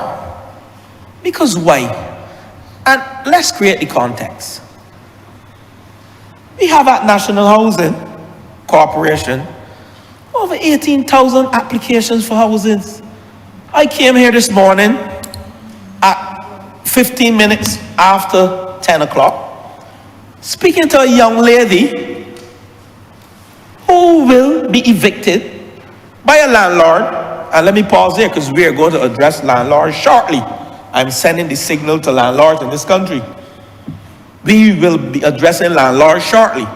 So those landlords who are carrying out unscrupulous practices and trying to take advantage of the ordinary citizens in this country, charging astronomical rents and the living conditions, while I may not be able to tell you how much to charge, but the conditions, the living conditions, we can address that, and we will. But I just came from the ministry dealing with a young lady who has been given 3 days notice to quit, a landlord. It is heartless. And I took her to the legal team, and I asked the legal team not to break any rules, but indeed to put her on to someone who can send a legal letter to that landlord to let them know that is not how we do business in this country. A young lady with 2 children, where are this young girl and this young boy going to sleep in 3 days' time? But worse yet, we have a greater demand than we have houses for houses. A greater demand for houses than we have houses in this country.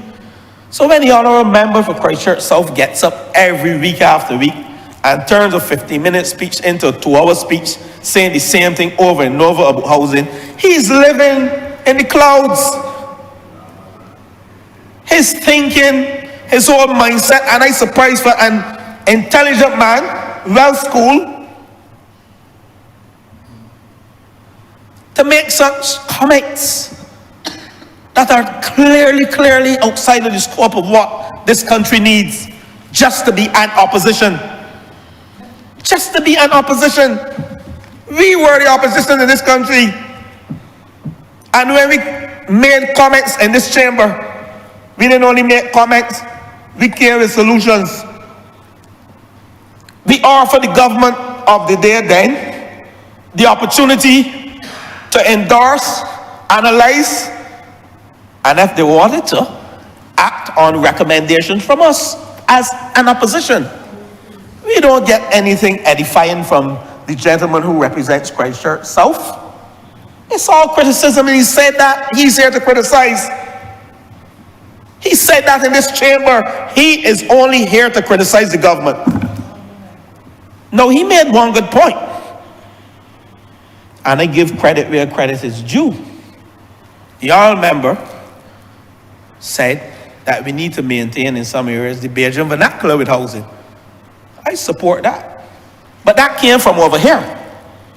Because what the honourable member failed to tell the chamber and tell the country, that under the former Minister of Housing, we had a competition with the architects in this country to come up with designs for housing.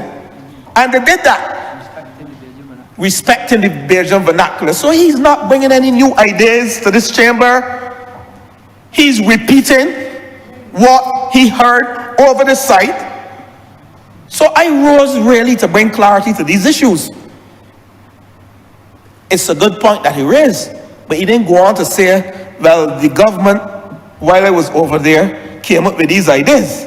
So I'm letting you all know in this country that the Ministry of Housing, under the leadership of the member for Christchurch West, engaged in that level of analysis, discussion with the private sector, the architect, and we came up with house designs that we will employ across the length and breadth of this country. But I want to pose a question to the honourable member for Christchurch South. I wanted to tell the country how many houses the Democratic Labour Party, the government of the day, built in rural Barbados between the years 2008 and 2018. I wanted to tell the country that. Mr. Speaker, you would know me by now. I don't speak in a vacuum, Mr. Speaker. I don't rise in this chamber every day. But when I rise in this chamber to speak, I have facts.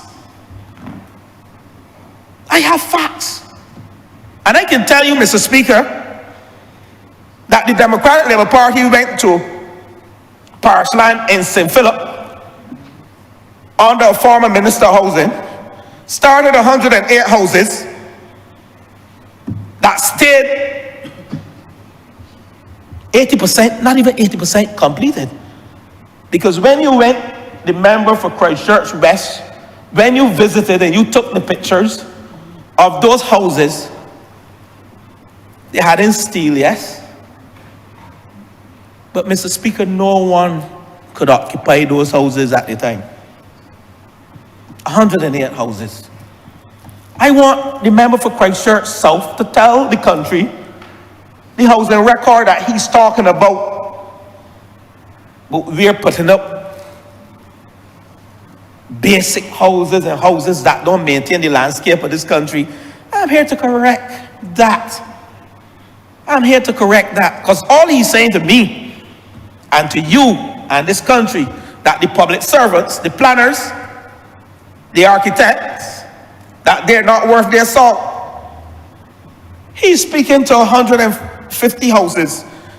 And indeed, this government has diversified the housing portfolio, the housing options being offered in this country, from light gauge steel to hardwood. And the hardwood houses are pressure tested, the wood. Pressure treated, sorry. They're pressure treated. It is excellent wood. The normal plywood,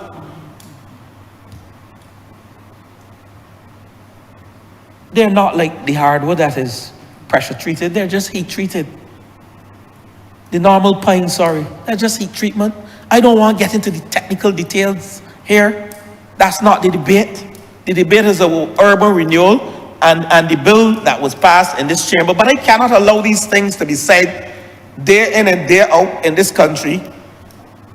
Because, you know what? When you light a match and it catches a little grass and someone throws fuel on it, it spreads. We have to correct all these frivolous and untruths that come from the mouth of the member for Christchurch South. He knows nothing about housing. Housing is not law. He knows nothing about housing. He proves to me day in and day out, and he has someone too who supports him, who sells burgers, who's good at holding facts, who's commenting on housing. He ain't even so good at holding facts either. He sells burgers and fries and these things. Stick to what you're good at. These guys are making a mess. When they comment on housing in this country, people are laughing.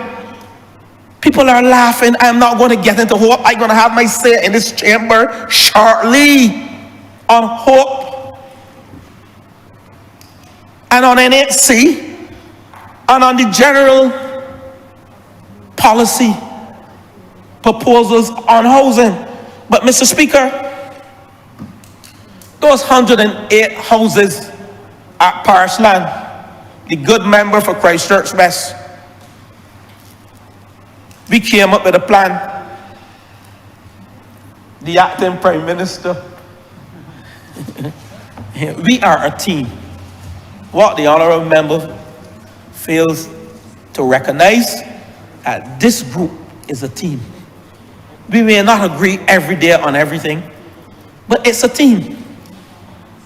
And I challenged the member because I told the honourable member, I am going to go back to the 108 houses. I'm going to spend 5 minutes to wrap up, Mr. Speaker. But I can tell you, every single member in this chamber, we had 30, we have 29. And I'm going to go back when we had 30. 29 members. When it was Minister of Commerce, they approached me like we approach each other in the various ministries to address matters. Minister of Sports, the same thing.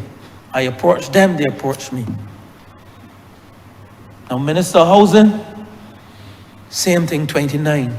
But I can tell you that there was one member over here who has never yet approached me for anything in commerce, in sports, or in housing. He never even begged for a house for his constituency. Member for Christchurch South. Efalayadai. Not one. He cares nothing about the people. And he speaks to grisettes. I'm an Elton boy. You know, he forgot, honourable member, Mr. Speaker, the Speaker had to remind him of grisettes. He called all the areas in St. Michael and he forgot where he grew up. The member for Christchurch South, he forgot where he grew up. And I spend more time in grisettes than that member. And if you go to grisettes now and ask the people in grisettes, if the elitists attend grisettes, they will tell you no.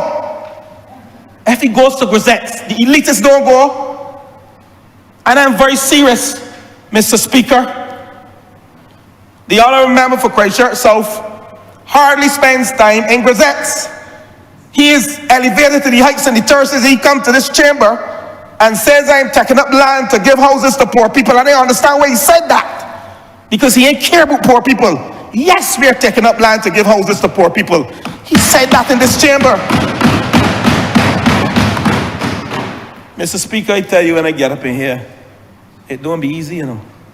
This member for Christchurch South unlike you, the member for Christchurch East. He don't like poor people. The member for Christchurch South, I classify them as an elitist. And I ain't ready for him yet. I warming up for him because the time going to come where I can put on my red and my books and I going to be after him. Because he's an elitist, the member for Christchurch South. He cares nothing about poor people. He cares nothing about poor people, the member for Christchurch South. And I will repeat that 6 or 7 times, member for Christchurch East. We all care about poor people. When you can get up in this chamber, Mr. Speaker, and say that the Minister of Housing is taking up lands, agricultural lands, and building houses for poor people. Who the hell you want me to build them for? The elitists all the time? The elitists can take care of themselves. He's elitist. The member for Christchurch. So sorry, Mr. Speaker, you should never refer to any member as he or she in this chamber. But Mr. Speaker, I go on to mention the lands, the 108 houses. This government took those 108 houses and finished them. And we sold them to single mothers at a very low cost to single mothers. 108 single mothers got those houses that the Democratic Labour Party left in parish land. And he has the audacity to talk about houses at Pool. He will soon see what's happening to the houses at Pool. I say nothing more on that. But Mr. Speaker and members of this chamber, we have allocated urban renewal. We have acquired land at Hinesbury Road, 3 acres of land at Hinesbury Road. We have acquired lands at Kensington New Road, where we are building Jurvilla houses through the Urban Development Commission. We have acquired land at Harmony Hall. Again, Urban Development Commission. Haggett Hall, we have built 12 units, quads at Haggett Hall. Yes, we had a little issue this weekend that is resolved. Grisette's Great House, Country Road, Hinesbury Road, I mentioned. Mr. Speaker, tell me if these are not Robert Street, Wharton's Gap. These are the urban corridors. And Mr. Speaker, Reese Road, he mentioned the constituency of St. Michael South. We are now getting ready to engage in the social survey. I think there are at least 9 to 10 houses in Reese Road. The member for St. Michael South, he can tell you that. Social survey to address an issue that will require relocating the residents. That's all part of the urban corridor, urban renewal. But Mr. Speaker, need we forget Mason Hall Street?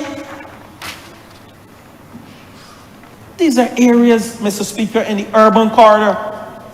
And the reason why we are doing this, the honourable member has not once linked housing with crime. I am going there because I'm not afraid to go there. Those in the gallery can hear this. And the Prime Minister mentions this, not this acting Prime Minister, but he mentions it to the current Prime Minister. And let the member know there's no acting Prime Minister. When you're sworn in, you're the Prime Minister. He's the Prime Minister, right? And when our substantive Prime Minister returns, he will go back to senior minister. That's how we operate. But if he's Prime Minister, you have to respect that. He's Prime Minister. He called me on Saturday and I addressed you as what? I said, morning, Prime Minister. And we had a lovely meeting on housing, right, Prime Minister? Yeah. So I don't know where the member for Christchurch South is going. But the reality is, these are the houses, these are the areas that we have acquired land. Now let me speak about Greenfield. He forgot Greenfield. And why we are doing this, I said, as a result of the crime. I am not saying that poor housing is the cause of crime, but I'm trying to tell you that that is one of the solutions that this government recognizes that can address the issue of crime. And the Prime Minister often says, when persons have to compete to sleep, when you have to go to sleep at 8 and wake up at 12 so someone else can sleep, and get up at 3 o'clock in the morning so someone else can sleep, especially the men, where the men are going to the blocks. You can't be happy doing that. So we have to reduce the densities in the urban corridor and also in the rural corridors. There's no way we should have 12 and 10 people sleeping in a house. In a small house, a 2-bedroom or 3-bedroom, tell me, do the math. 10 and 12 in a 3-bedroom, do the math, tell me. Half a body? How are they going to sleep? So when the honourable member for Christchurch South comes in, he has to create a context in which we are building houses, why we are building houses, and why we have to do it at a rapid pace. And we are not showing up through the window, no, the Bajan vernacular in the way we built houses before. Their designs are urban and are rural and at national housing that will be utilized, that are being utilized in this country to maintain the Bajan vernacular. But it's not in every case. If we want to build 10,000 houses over a 5-year period, we can do piecemeal, 6 houses here, 7 houses there. No, we have to go to modern designs. We have to build up because we don't have the land mass. And he's talking about taking up land. He wants us to build them on the sky or in the sky. Come on, pray tell me. But Mr. Speaker, greenfield regeneration. We have brought on a consultant to address the densities within greenfield. That's part of urban regeneration. And we are working with the Urban Development Commission, the soon-to-be Rural and Urban Development Commission, to address this housing issue. And in Wellington Street, these are things we sat with the Urban Development Commission, and we came up with a plan, as well as the member for the city. We sat and we came up with a plan. We have a consultant. We have started the social surveys, and we have back data. Persons go in the field, conduct the social surveys, and we have the data. And we are moving forward. But if the member, when he was over here, he was paying attention, because he hardly used to attend any meetings. He hardly used to come to this chamber. And I'm afraid to tell the public he was an absent member of this team. Hardly come now too. I'm going to wrap up. Mr. Speaker, he didn't want it. He don't want to hear me, so he will leave. The Democratic Labour Party, the Barbados Labour Party, and this is my last point. I didn't plan to speak today. Prior to 2008, the Dems come into office. The Barbados Labour Party conceptualized a project called Urban Renewal within the areas of Allen View, Garden Land, Greenfield, and Cat's Castle. The Democratic Labour Party came to power in 2008. They received $30 million US, an IDB project to engage in urban renewal. The member needs to do his research before he comes to this chamber, you know. Over 20 million of this money went back to the IDB because his government then, the party that he leads,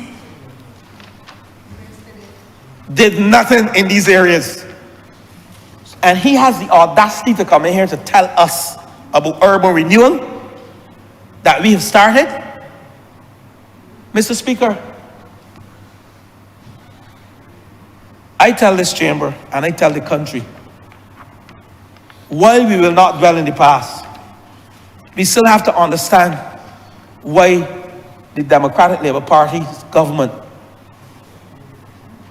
carries a failing grade to the public and to the people in St. Michael within the urban corridors as a result of this project, Urban Renewal Project, where Allen View, Garden Land, Greenfield, and Cat's Castle, Allen View, St. Thomas, the government of the day, the Democratic Labour Party, failed to execute and do anything on behalf of the people of St. Michael and St. Thomas.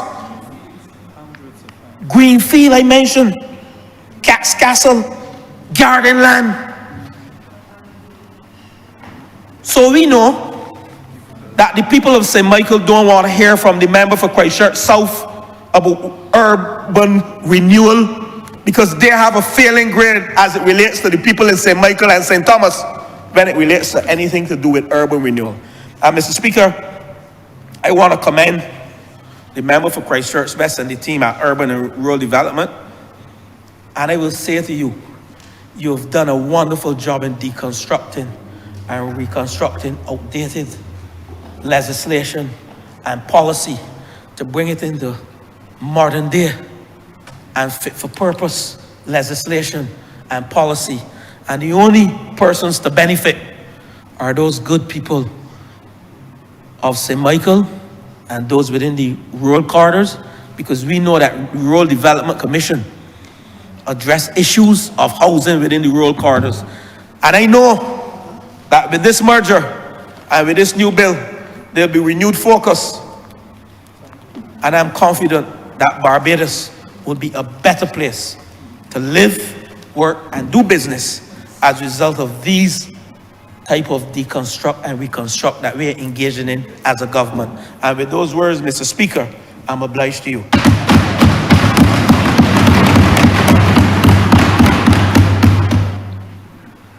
Honourable member for Christchurch West. Mr. Speaker, I beg to move that we suspend this honourable chamber for lunch till 2:30 today.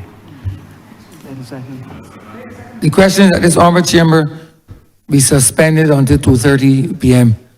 All those honourable members in favour, please say aye. Those against, please say no.